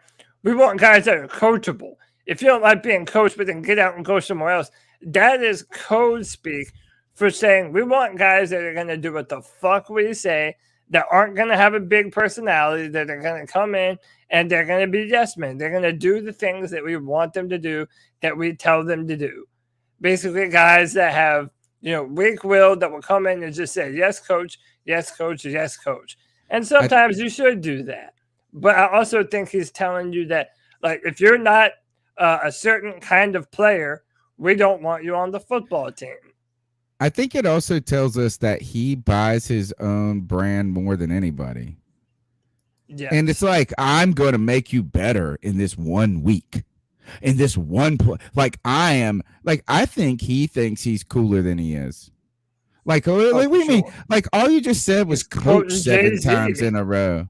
You just coached. All you did was say coach 7 times in a row, but you didn't even tell us, like, what did you in that moment do that made the players go execute that last play better? Right? Like, where was the coaching? And that's what I'm saying is, like, I think he acts like I think Dave Gettleman fell into this trap where they started buying their own product more than anybody. And they thought they became the most important part. I thought Ron Rivera slightly did this after the Super Bowl, where they thought that they were the most important part. Right? It's like, well, I'm the reason we're here. I feel like that moment right here says that this is a me moment for Matt Rhule. And I'm the smartest dude in the room, and I'm going to coach you, and I'm going to coach you. And all of a sudden, you're going to know football better than anybody because I said coach 72 times in a row. And compete. Don't forget compete. We're going to coach them up, and we want guys that can compete. We're going to have a lot of competing here on this team. Next call. Tom Brady is a homosexual. Yeah, what? All right. Surprised we haven't got more stuff like that. Next call. Hey, babe, when you get off work, you think you can bring my hemorrhoid cream home with you? I left it over at your house. All right, babe. Bye-bye. Oh, God. Next call. I like this. Hey, guys. Chuck from Elizabeth City, a.k.a. Carolina Sports Guy. Chuck, he's getting sadder by the moment. Tonight. I've just had an epiphany. I've always been anti-Ron Rivera to this day. I never want to see him back. I think he underachieved. But Matt Rhule's a total nother turd under the shoe of Ron Rivera. This son of a bitch. We would have won 10 games with Ron Rivera. A joke. That's my team. It's the team I root for. So. I'm not rooting for anybody else. I had somebody last night when I was in Walmart doing some shopping. They had the Green Bay little bunion on and their Green Bay shirt, and the guy's got a good-looking wife with him, nice body, had her little booties on and everything. Nice, just she looked fine. Had her Aaron Rodgers jersey on, and even her kid had a Green Bay. And I walked up to him, and oh, you're a football berated fan. this I won't family. wear any gear, and I just put my oh, you know what? Okay. My palm the back of my hand with my Panther tattoo. I said, "Yeah, I'll watch a little football." Yeah, because I gotta replay this. I'm a football fan. I won't wear any gear, and I just put my plume up in their face. I said, my palm the back of my hand with my Panther tattoo. I said, "Yeah, I'll watch a little football." Yeah, because I wear it on my skin. And it means the world to me with this team. We just suck. But, man, Matt Rhule I have no respect for what he did for Cam Newton. What Cam Newton has meant to the fans. And, you've got the fans over here that are anti-Cam, that are Panther fans, and the fans that love Cam and are Panther fans because of that. But let me tell you what Matt fucking Rhule did to Cam today. Common sense, if you're a decent coach, would tell you, let me put the best rushing quarterback in the game in on this fourth and a foot to either pick up the first down, if not the touchdown. Wouldn't it be great to see Cam walk off at least with one more rushing touchdown, give the man glory? You denied us that. What the hell was Matt Rhule thinking? So screw him. I don't care if we start out 8-0 next year. I don't have any more respect for him. The same thing I had lost for Ron Rivera years ago, even when we went to the Super Bowl and 15-1 that year. I still had a feeling we were short a coach. I really didn't buy in. And I'm not buying into Matt Rhule now. I'm turning on him. I'm already looking for the next coach, no matter what he does. And I'll always be a Panther fan. I'm always going to root for the players we have. And people like Jermaine Carter have to go. And, of course, we're going to probably end up losing Hassan Reddick or Frankie Louvu and who the hell knows who else. I'm always going to be a Panther fan. But Matt Rhule can just ship his fucking ass right out the door. Fitterer better get with Tepper, start getting in each other's ear, start looking for a coach worth a damn. And it doesn't have to be today, but they need to go ahead and start planning actually for needs this to because be. I don't think Rhule. Look, this is how bad it is. Chuck is meeting people in the grocery store and dressing them down. They're dressing some 12-year-old kid down for liking football, for not being a Panther fan. He's bad. He's in a dark place, folks. That's what the Panthers will do to you.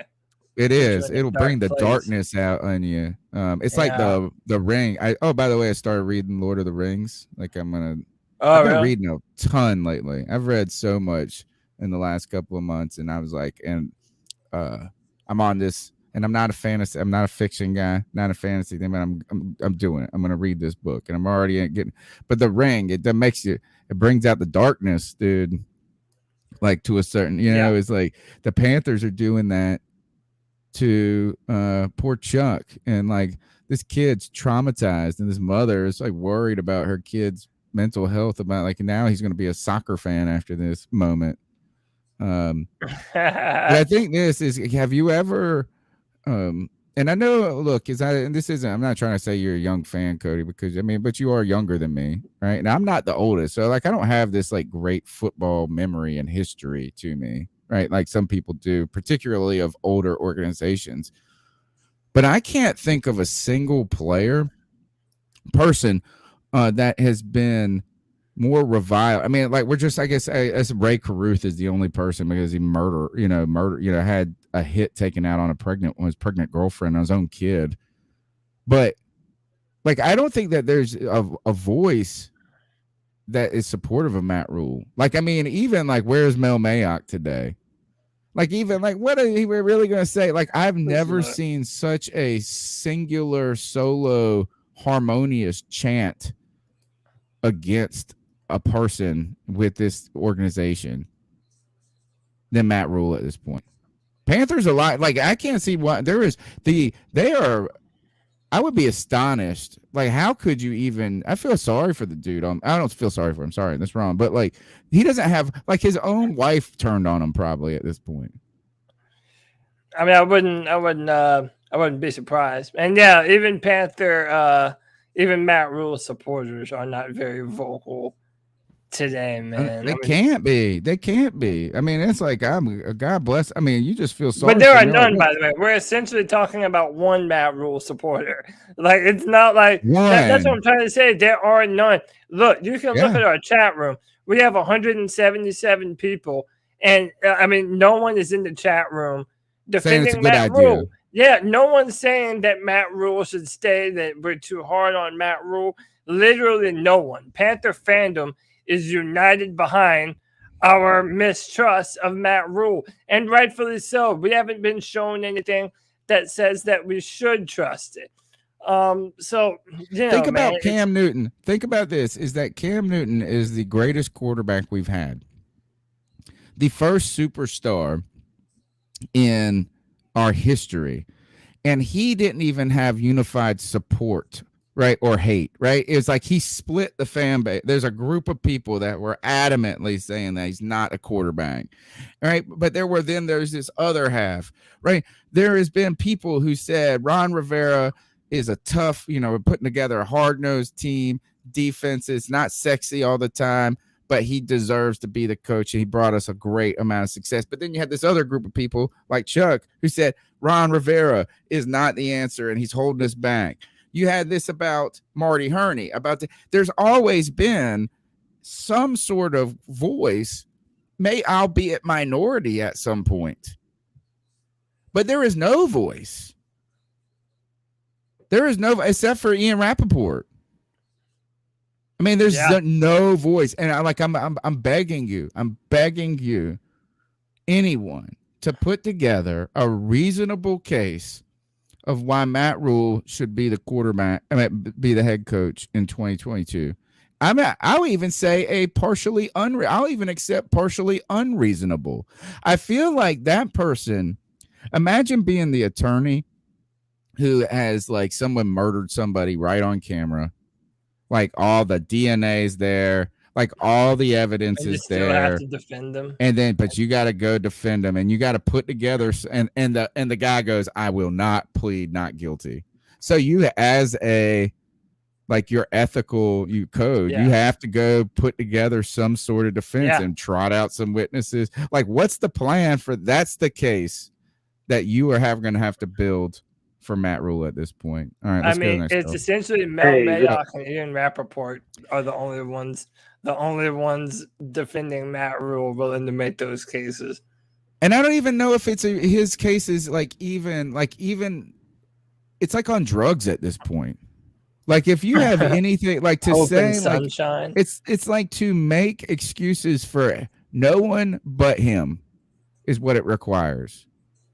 It would, it's because I think the most damning evidence against Rhule is him turning on his own. Firing Joe Brady shows that he don't know what's going, and I'm not saying if it was just, hey, we don't have Christian McCaffrey in an offensive line, then firing Joe Brady wasn't a wise decision. Losing that continuity going forward. If you believe, I don't even think Matt Rhule believes the arguments for why he should have a job next year. I don't think he does either. By the way, real quick, CK isn't in the building today, but we've got 173 strong people watching. It's the final Panthers post-game therapy session of the season. This is that subscriber shame, y'all. You have more fun here bitching about the Panthers with us than you do actually watching this piss-poor football team. Please hit the like button. Hit the subscribe. C3 isn't going anywhere. We never take off, man. We're here all year round, season, off season. We do what we got to do, man. So hit that like, hit the thumbs up, hit the subscribe, and hit that notification bell for every time we go live when we start doing this draft content, which is going to be very, very soon. I really hope we're having who are we going to hire as head coach conversation soon, because it is going to be a shitty conversation, because I'm not going to be able to get hype about any offensive coordinator. And you know what? Actually, I am now rooting for our offensive coordinator to be the person I want to be the head coach. So Jim Harbaugh, I want him to be our offensive coordinator. I want this O'Donnell Greg Roman. Yeah, Greg Roman, want him as our offensive coordinator. Eric Bieniemy, offensive coordinator. Yeah. Here it comes. Next call. Hey, this is Kevin from Charleston again. What's up, Kevin? I was going to throw out some potential OC names. To me, number one should be Jim Caldwell. I mean, this guy had winning seasons in Detroit, as a head coach. And another one is the Titans quarterback coach. He's been there since 2018. He's done wonders with, Tannehill. His name is Pat O'Hare. I think he'd be great. He's been there since 2018. Why not? He used to be a quarterback himself. You know, but to me, it's Jim Caldwell, number one. We should be targeting. He's a rock star. The rock star we need. Peace. Yeah, you know what? It's kind of shitty. I think this is that I think going outside the building is what you need to do, but like I feel bad for his boy Jeff Nixon almost. Like you gave him a little taste of it. You made him take the questions off your back for a minute, but you didn't have an opportunity either. What do you think about those names? Those two names? Ones actually. I mean, listen, again, since we're not like talking head coach, Caldwell. Yeah, we're just talking about play calling abilities. I wouldn't mind really any of the guys that you said, even Caldwell. Caldwell is a guy that has experience. Again, when he was a head coach, it was with the Detroit Lions, and everybody kind of knows what kind of crap they've been through. But I also just compared us to them. So, you know, I really don't know. Well, he got fired after like like you said, lead them to the playoffs. 11-5. They were actually okay. You know, had some moments, and then he got fired, which is crazy. But I think you just raised the big issue here for me is that bringing in an offensive coordinator, even a veteran, a seasoned one, right? A guy that's had experience as a head coach, maybe, or something like this. If it's just play calling, I would say that the play calling could have been better this year, but that's every year. We say that about every coordinator when you're not winning games by 40. I don't think play calling was at the top of the list of problems for this team. I mean, yeah, you could say, man, you could have done a little bit better with play calling with some screens and helped the offensive line out. That sucked. I mean, there's some things you could have maybe done that helped Darnold and helped the offensive line be not as bad as they are. But right now, I think the problem with this team is the inexperience as the head coach in personnel picking. Like in the personnel development and the way you have put together the vision of your team going forward. Unless you're bringing in this coordinator to be more than just an offensive coordinator, but an offensive like consultant advisor, head coach, consultant advisor, is the play calling alone going to fix anything? I mean, alone, no. I mean, again, we have to upgrade our protection, and we have to upgrade our quarterback position too. Like, listen, was Sam good today? You know, no, but he also wasn't, terrible. And he wasn't the main issue, like you were saying earlier. But I have no belief in Sam Darnold. And that doesn't make me a bad fan for not believing in him. It's like I said earlier, Tony. I signed up for this experiment 1 year. 1 year, I was willing to do this shit. Hey, Sam Darnold's been in a terrible place in his career. We're going to try and bring him here and rejuvenate him. Okay, well, but someone who had numbers as terrible as Sam Darnold, I'm only going to buy that line of goods one time. This was your year to do that, to actually put players around him. And he didn't do it, man. Like, no, we did not do it. I'm done with this. I don't want. It's just kicking the can down the road. It's the problems are bigger than Sam Darnold, but that's not a defense to bring him back and keep it. Please, Cody, I need your support. I'm telling you, actually, he's the lead. He's not the number one of our problem. The number one problem is the head coach and the way he's put together the staff and the team, and it's too little, too late. Surrounding yourself with guys that have experience now is too little, too late, right? Should have done that from the beginning. On top of that, giving him another opportunity to make decisions that impact the long-term future of this team is also problematic. And I don't think changing a couple of little parts is the answer. It's the guy driving the car that's the freaking problem. And the last thing is actually there is no last thing. I'll escape my mind. Next call. You know what's sad? What's sad is that I saw the Jaguars, the Jets. I mean, what's up, Shalika? A better team than we were. I felt like they had more promise than we had. And I'm just like, oh my God. Like, I just think it's amazing that Matt Rhule is really willing to die on this Sam Darnold hill. And then he had the audacity to say that Sam Darnold could do the same things that Cam Newton could. Then he did them, and it was a disaster. I mean, 4th and 1, he couldn't even get 1 yard. He fumbling the ball.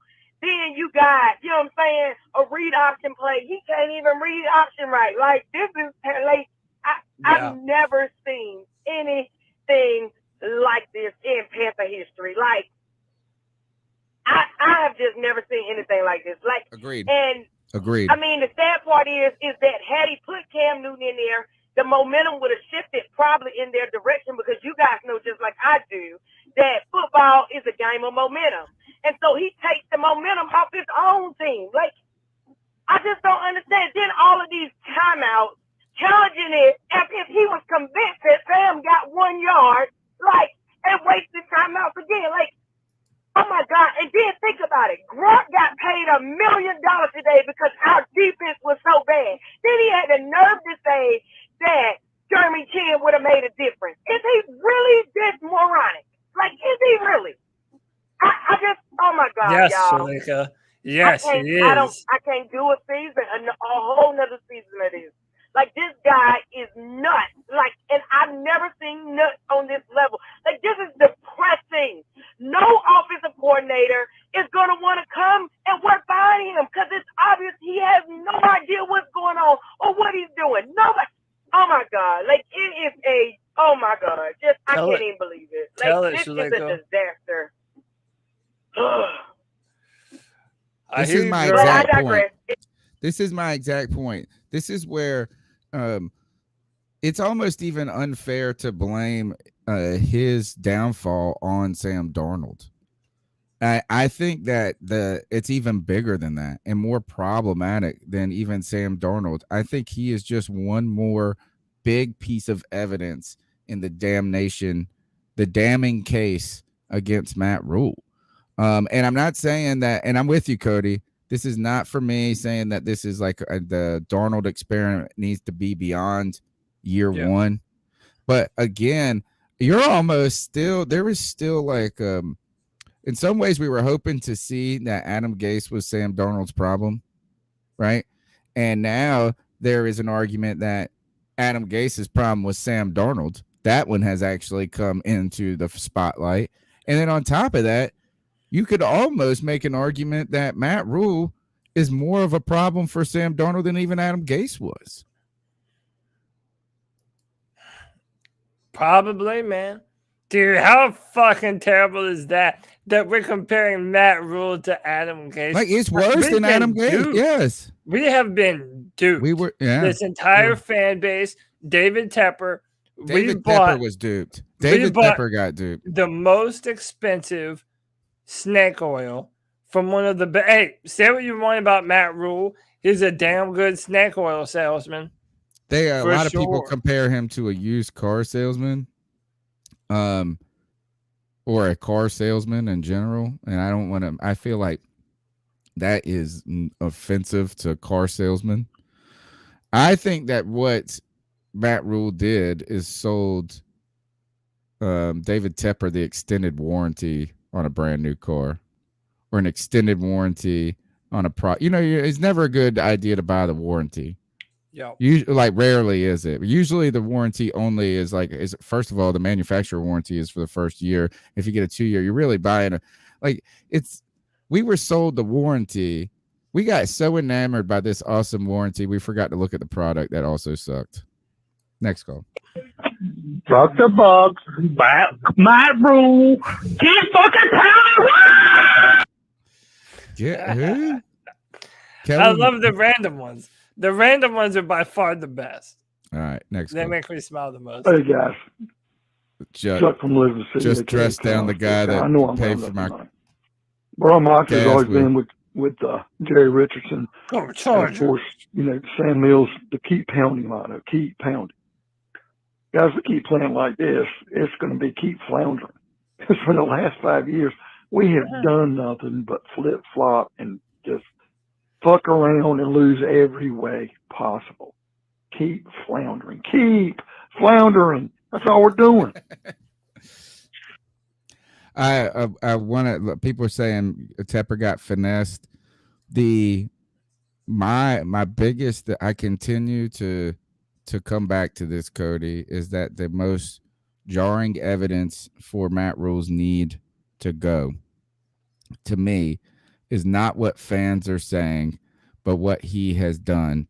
And what I mean by that is I expect fans to react and be fanatical about stuff, right? I expected us to, and that's been our position on this podcast from the beginning. It's like we have an opinion. This is biased, right? It's not meant to be journalistic. We're meant to be the fan perspective. So I was open that I wasn't going to like Teddy Bridgewater. It was going to take a lot for me to like him because he's coming in and he's like the rebound date after the breakup with Cam Newton, right?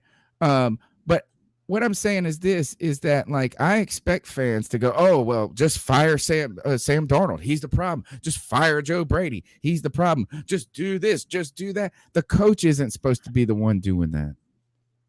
We're supposed to say shit like that. And you know what Matt Rhule has done? He has told us he didn't know what he was doing at quarterback. 3 times he's told us that. And he's going to tell us that again this year when they try and go find, because Joe Person went on and said they just believe, much like Teddy Bridgewater, that they just have, moved on, that Sam Darnold's not their guy now. Like they realize he's not their guy. The firing of Joe Brady was what fans say to do.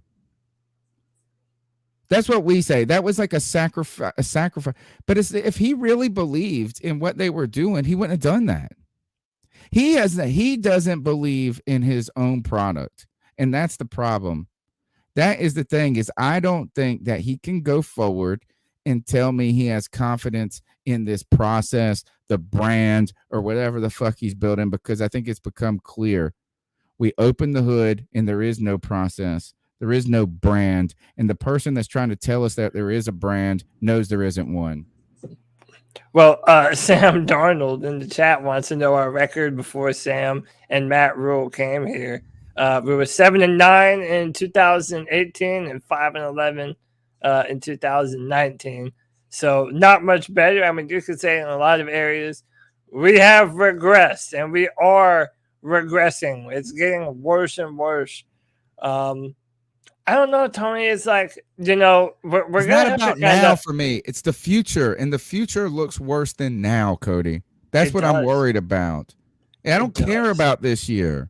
I told you guys the number of wins was not what was going to dictate what I thought about this team and this coaching staff. I said that last year too.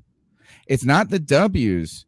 And I know they say the record tells you who you are and this and that. But what I'm saying is this, is you can put context to things, right? Oh, yeah. You could say there's a lot of one. Did you see the tweet or whatever I sent out the other day about the guy who said, and it was some, like pro football guy. And he was like, if we were in the 1-score games, like this, it would have been your record. Yeah. Like we don't like that in some years. That would tell us something, right? That you were competitive, you were a couple, you were in close, that you're just over the hump. But at the same time, you could also think about how many blowouts were there this year, right? I mean, like just absolute curb stomps. So there is what I'm just saying is this, Cody, is I think the reason that there is such, kind of just Debbie Downerisms is not because of this season. We've been through 5 and 11 seasons before. We've been through losing seasons before. But what it is the lack of hope in the future. That is really it doesn't seem like it's like this is not only are you in bad health and you're going through chemo treatments. The thought is that you got pancreatic cancer. So not only is it sucking right now, but the prospects of it being better in the future, or even not even being worse than this, are dismal. Yeah. And this comment is a great, example of that. Fun fact, 2020, we were outscored 350 to 402. And in 2021, we were outscored 304 to 403. Less points with an extra game. There is reason to believe that all of this is getting worse. It's getting worse. And Tony, I wanted to comment on something. You said that we do this from the fan perspective. And firing Joe Brady, that sounded like some stuff the fans would do. But I want to give us a little bit of credit, because I feel like us fans on this podcast have been right on the money about a number of issues that the Carolina Panthers have been facing for years now. So you know what? Maybe if the Panthers front office had half of the hindsight that Panther fans do, maybe this team wouldn't be such an absolute shithole like it is right now. Maybe they need fans like us going in there and calling the shots, because these big bozos that have the records and the resumes to go along with their job title, they sure aren't doing shit when you look at the stuff that they're putting on field, man. So I don't want to shortchange us. If you subscribe to this podcast, you are hearing the best, most relevant, up-to-date opinions about what the Carolina Panthers should be doing. That's why you're here, all 190 of you. Tony, I don't know what else to say, man. Next call is what I'll say. Sure. This is my Matt Rhule impression.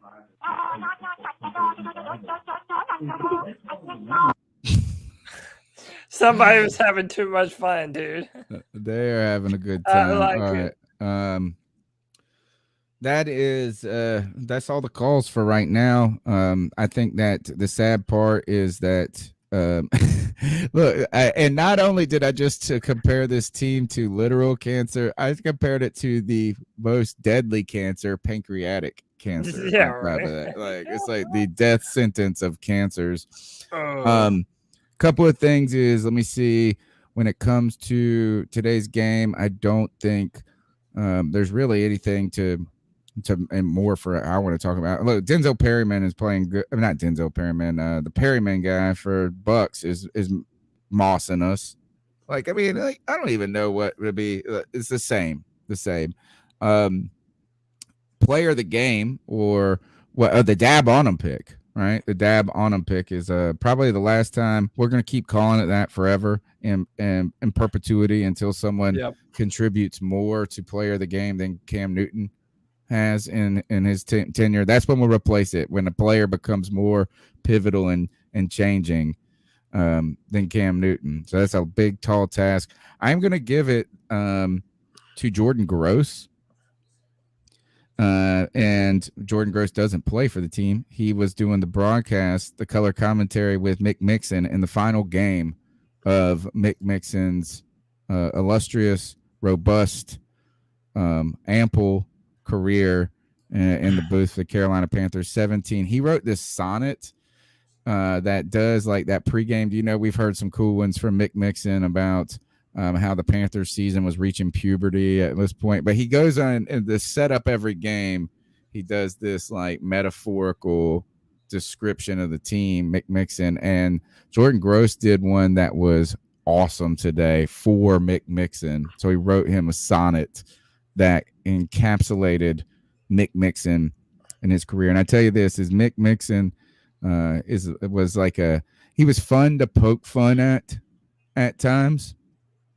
But at the end of the day, how awesome and how often do you get someone who has been such a kind of recognized part of a team, right? Like his voice comes on, his style. Yeah. It's very, you associate it, you know who Mick Mixon is, whether you make fun of him and his love for over descriptions of touching the balls or whatever. It is like I said, when we had Cam and people wanted to move on from Cam, life without a quarterback is a tough road to hoe. Like, it's like being in the land of not having a quarterback is scary, is a scary place. It's a daunting. It's like being Frodo out outside of the Shire. It's scary, right? Mick Mixon was something that was familiar, something good. And let me tell you this is, what do we know about this team? Who do we know on this team? And this team, we talk about a complete change. New owner, new coach. Mick Mixon is even gone. JJ Jansen, like, what is there? Not only are we in just bobbing along in a lifeboat right now, worried about our hopes and our future, but we don't even have, well, I don't even know what to hold on to at this point. Like, there's no familiarity, there's no nothing. And not that is necessary, but even Mick Mixon quit. Man, he retired. Even Mick Mixon said, man, fuck this, I'm out of here. Well, and you know what I also thought about Mick Mixon too is that, especially him being around for so long, he comes from an era where the radio was much more important than it was today. And, so if you were listening to the Panthers and the radio was a huge part of your experience, thereby so was Mick Mixon. And it was cool that they got to send him out, kind of in style a little bit. Sucks that it wasn't with a better team. Right. But, we're going to be in a revolving door of even that now. So I was thinking, I have a friend who's a Washington football team, Washington Redskin fan, whatever they're about to be, and listing them talking about even when they won their Super Bowls, how they did it with 3 different quarterbacks that were just okay. Theismann maybe being the best, the first black quarterback to win a Super Bowl. Doug Williams, I think it's some, but like, I mean, even these guys, they have been in quarterback purgatory since those moments, since they were winning, and they were winning at a time where you didn't have to have the best quarterback in the NFL to win a Super Bowl, right? We are in a purgatory right now. Yeah. And I think like even losing the voice of the team is kind of symbolic of where we are. Yeah, I mean, it is. It's a new era. So much is new. Not a lot of it is very fun. I don't know, Tony. I mean, listen, we're going to have a long off season. It's going to be another long one. There's no more Panther football. It seems like. Do you have a player for today, though? It seems like the other day we were just excited about, about what this team could be this season. And that we had Panther football to look forward to. And here we are, man. One thing remains the same. The C3 podcast will be here. You asked for the player I mean, yeah, you know what? 222 tackles between 2 seasons. That's been pretty cool. But I mean, like, who even put? It's got to be Deontay Brown for you, man. Yeah, 100% is Deontay Brown. And it's 100% to pat my own self on the back. Listen, I'm on record. You can go back and listen to me talking about Deontay Brown before this season started, where my prediction was that injuries to this offensive line was going to force Matt Rhule to play his better players. Well, dude, how arrogant of me. I thought that Matt Rhule would learn something. But no, he left him hurt. Then played him again anyway, man. Refused to play his young players. So, yeah, listen, Deontay Brown, even tonight, man, he had moments where I thought he looked really, really good, man. Really, really good. And I think that for our future, it signals well when you have that kind of stuff, man. As a matter of fact, I'll even share this real quick. Our boy, ATH, formerly Sports Nut, but dude, he's everywhere. He's the guy that keeps us up to date in our Discord. Join our Discord, by the way. But this tweet right here, this is Deontay Brown. Oh, God. This is the rest of our offensive line. Did you see how dumb this shit is? The guy that we have been yelling for to finally get some snaps plays and then does shit like this. He did shit like this the last time we saw him. Oh, but guess what Matt Rhule did? Matt Rhule benched him before the end of the game and put Scott Miller back in. Our coach doesn't know what the fuck he's doing. Unless this guy was throwing up in the huddle from being out of shape. Come on, man. And this is where I'm really just am soured even more is he triples down on this shit when it's just unnecessary. Again, last week, still talking about Brady Christensen's arm length and how he sees him as a goal. At this point, just be quiet about it. Deontay Brown, just be quiet about it. Just be quiet, man, when all of this is on you. Shout out to Jarrett Cole for the $2 super chat. We appreciate that. Can we do a mock draft? We're going to be doing a lot of draft stuff coming up Tuesday, tomorrow. Ooh, I might have to start working hard on this. Or not tomorrow, Tuesday. Maybe we do a year in review or something like that, season in review, go back and see how some of our perspectives throughout the season changed. We'll do some mock drafts. Don't worry, you're going to get mocked to death. Oh, yeah. Because there ain't a lot to talk about other than the draft. I think we'll just see. I wonder if Tuesday, do you think we'll be talking about a new offensive coordinator search or a new head coach search? Mine is head coach. I hope you're right. I don't care who is actually right. I hope you're right. Hey, real quick, Karen wanted to know, this is the link to the Discord. We have a fantastic discussion that's always going on in our Discord chat. Please hit that link. Come and hang out. We have a great community being built. And then real quick, I wanted to highlight this from Paul Mancini. Paul, I don't believe it, dude. I don't believe it. I watched too much evaluation, and everything that you just wrote, that's what Matt Rhule defenders say about Deontay Brown when they want to excuse his lack of reps that he's gotten this season. He is not a liability in pass protection. He's a big, strong mountain of a man, and if you give him time, he'd be absolutely fine. I mean, listen, even if he is a liability in pass protection, who on this line isn't? Yeah, was he more of a liability than John Miller and Dennis Daly? No, man. And by the way, how is he ever going to get better at pass protection unless you give him opportunities to pass protect?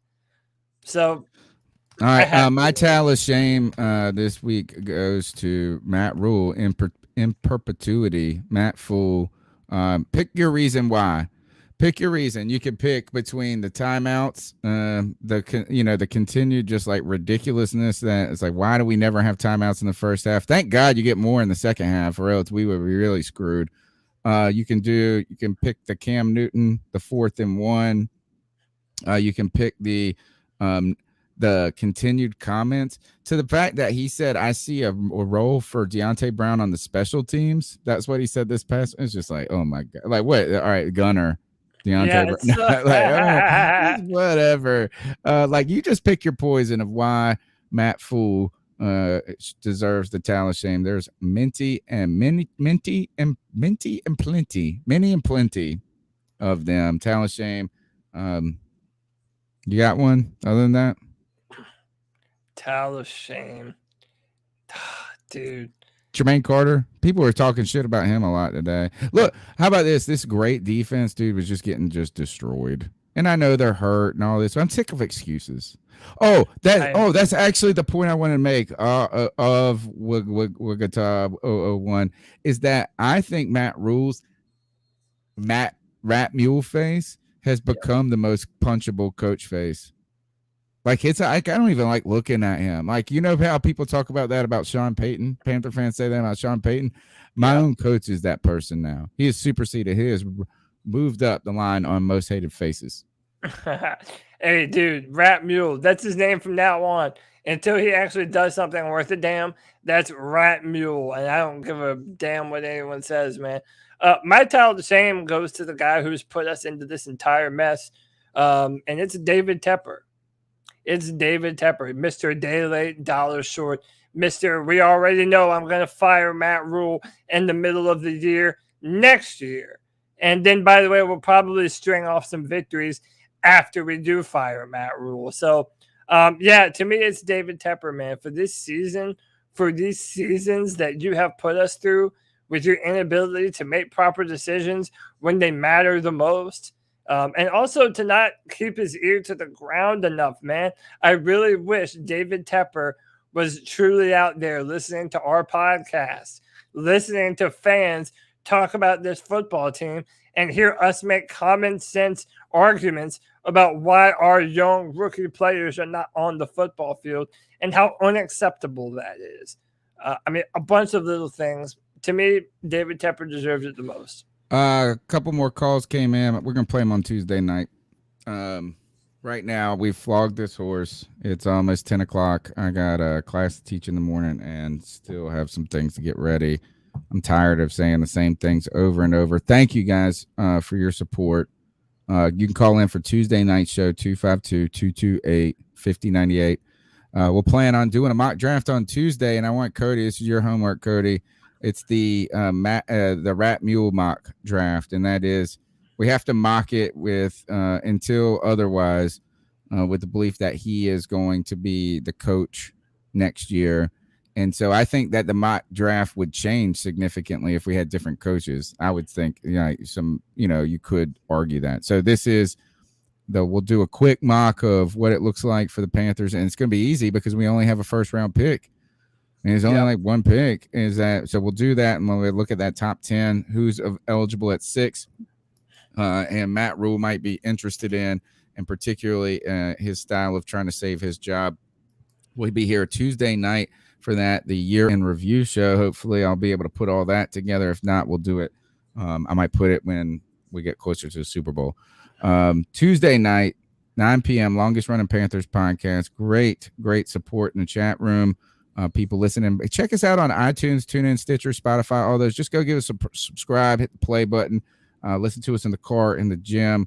We need y'all's support. Lift me up in this time. Cody Lashney has done a great job as the wheelman, the co-host of this podcast. Dude, I can't thank you enough for coming on each and every week and enduring this with me. I know we brothers. I know we're going to keep pounding. We're going to do all that, but still, my heartfelt appreciation for your support and get me through this season. Dude, my heartfelt appreciation for letting me be a part of a show where I get to be a part of this community, man. I love being able to hang out with you multiple times a week, Greg and CK as well. And then these fantastic fans, man. We have the best Panther fans here on the C3 podcast. You know what? It's the last one of the season. I'm going to read off some names because these people stayed till the end of the show, man. Benjamin Farmer, Derek Bush, Jarrett Cole, Joseph Broach, Kevin Boshoven, Karen Choi, KPM, Nirvash, our best angel donator, Off the Grid, Panther Pickle, Seth Robinson, Tim Estes. We love y'all, man. We love y'all. Trill One, absolutely. This is the reason why we do this, man. Seth Robinson, Paul Mancini, Panther Pickle. Like, listen, when the Panthers are bad, this gives us hope, man. The ability to come hang out, talk Panther football with you fine people. It has been an absolute pleasure to wrap up this season with y'all, man. We love this. We love doing it for you guys. We have a tremendous time doing it. You can find my written draft work at drafttech.com. Please continue to check that out because we're going to be updating that website a lot. I write first and second round comments for the Carolina Panthers. I put a lot of work into that. Check that out. We're going to be doing far more draft content on the channel. That's going to be incredible. I'm looking at college players now. And it's going to be fun, man. Hang in there, Panther Nation. We'll get through it. All right, man. C3 Panthers post-game show. There was 18 of them, or 17 of them this season. We're here for every game. We're here on Tuesday nights. We got a great community on Discord in this chat on iTunes, TuneIn, Stitcher. Hit the thumbs up button and check them out. Friday, free for all, where all the fans get to have their voice heard. Yes. There's going to be a lot to say. And I know that it feels like we're saying the same thing over and over, but the news will come flying before you know it. And there will be new things to talk about and the same things to bitch about. Until Tuesday night, my name's Tony Dunn. You can follow me on Twitter at @cat_chronicles. Check out Cody Lack on Twitter. And until then, keep pounding. And Matt Rhule, you got to go. You a fool. See you Tuesday. See you later, Panther fans. Keep pounding.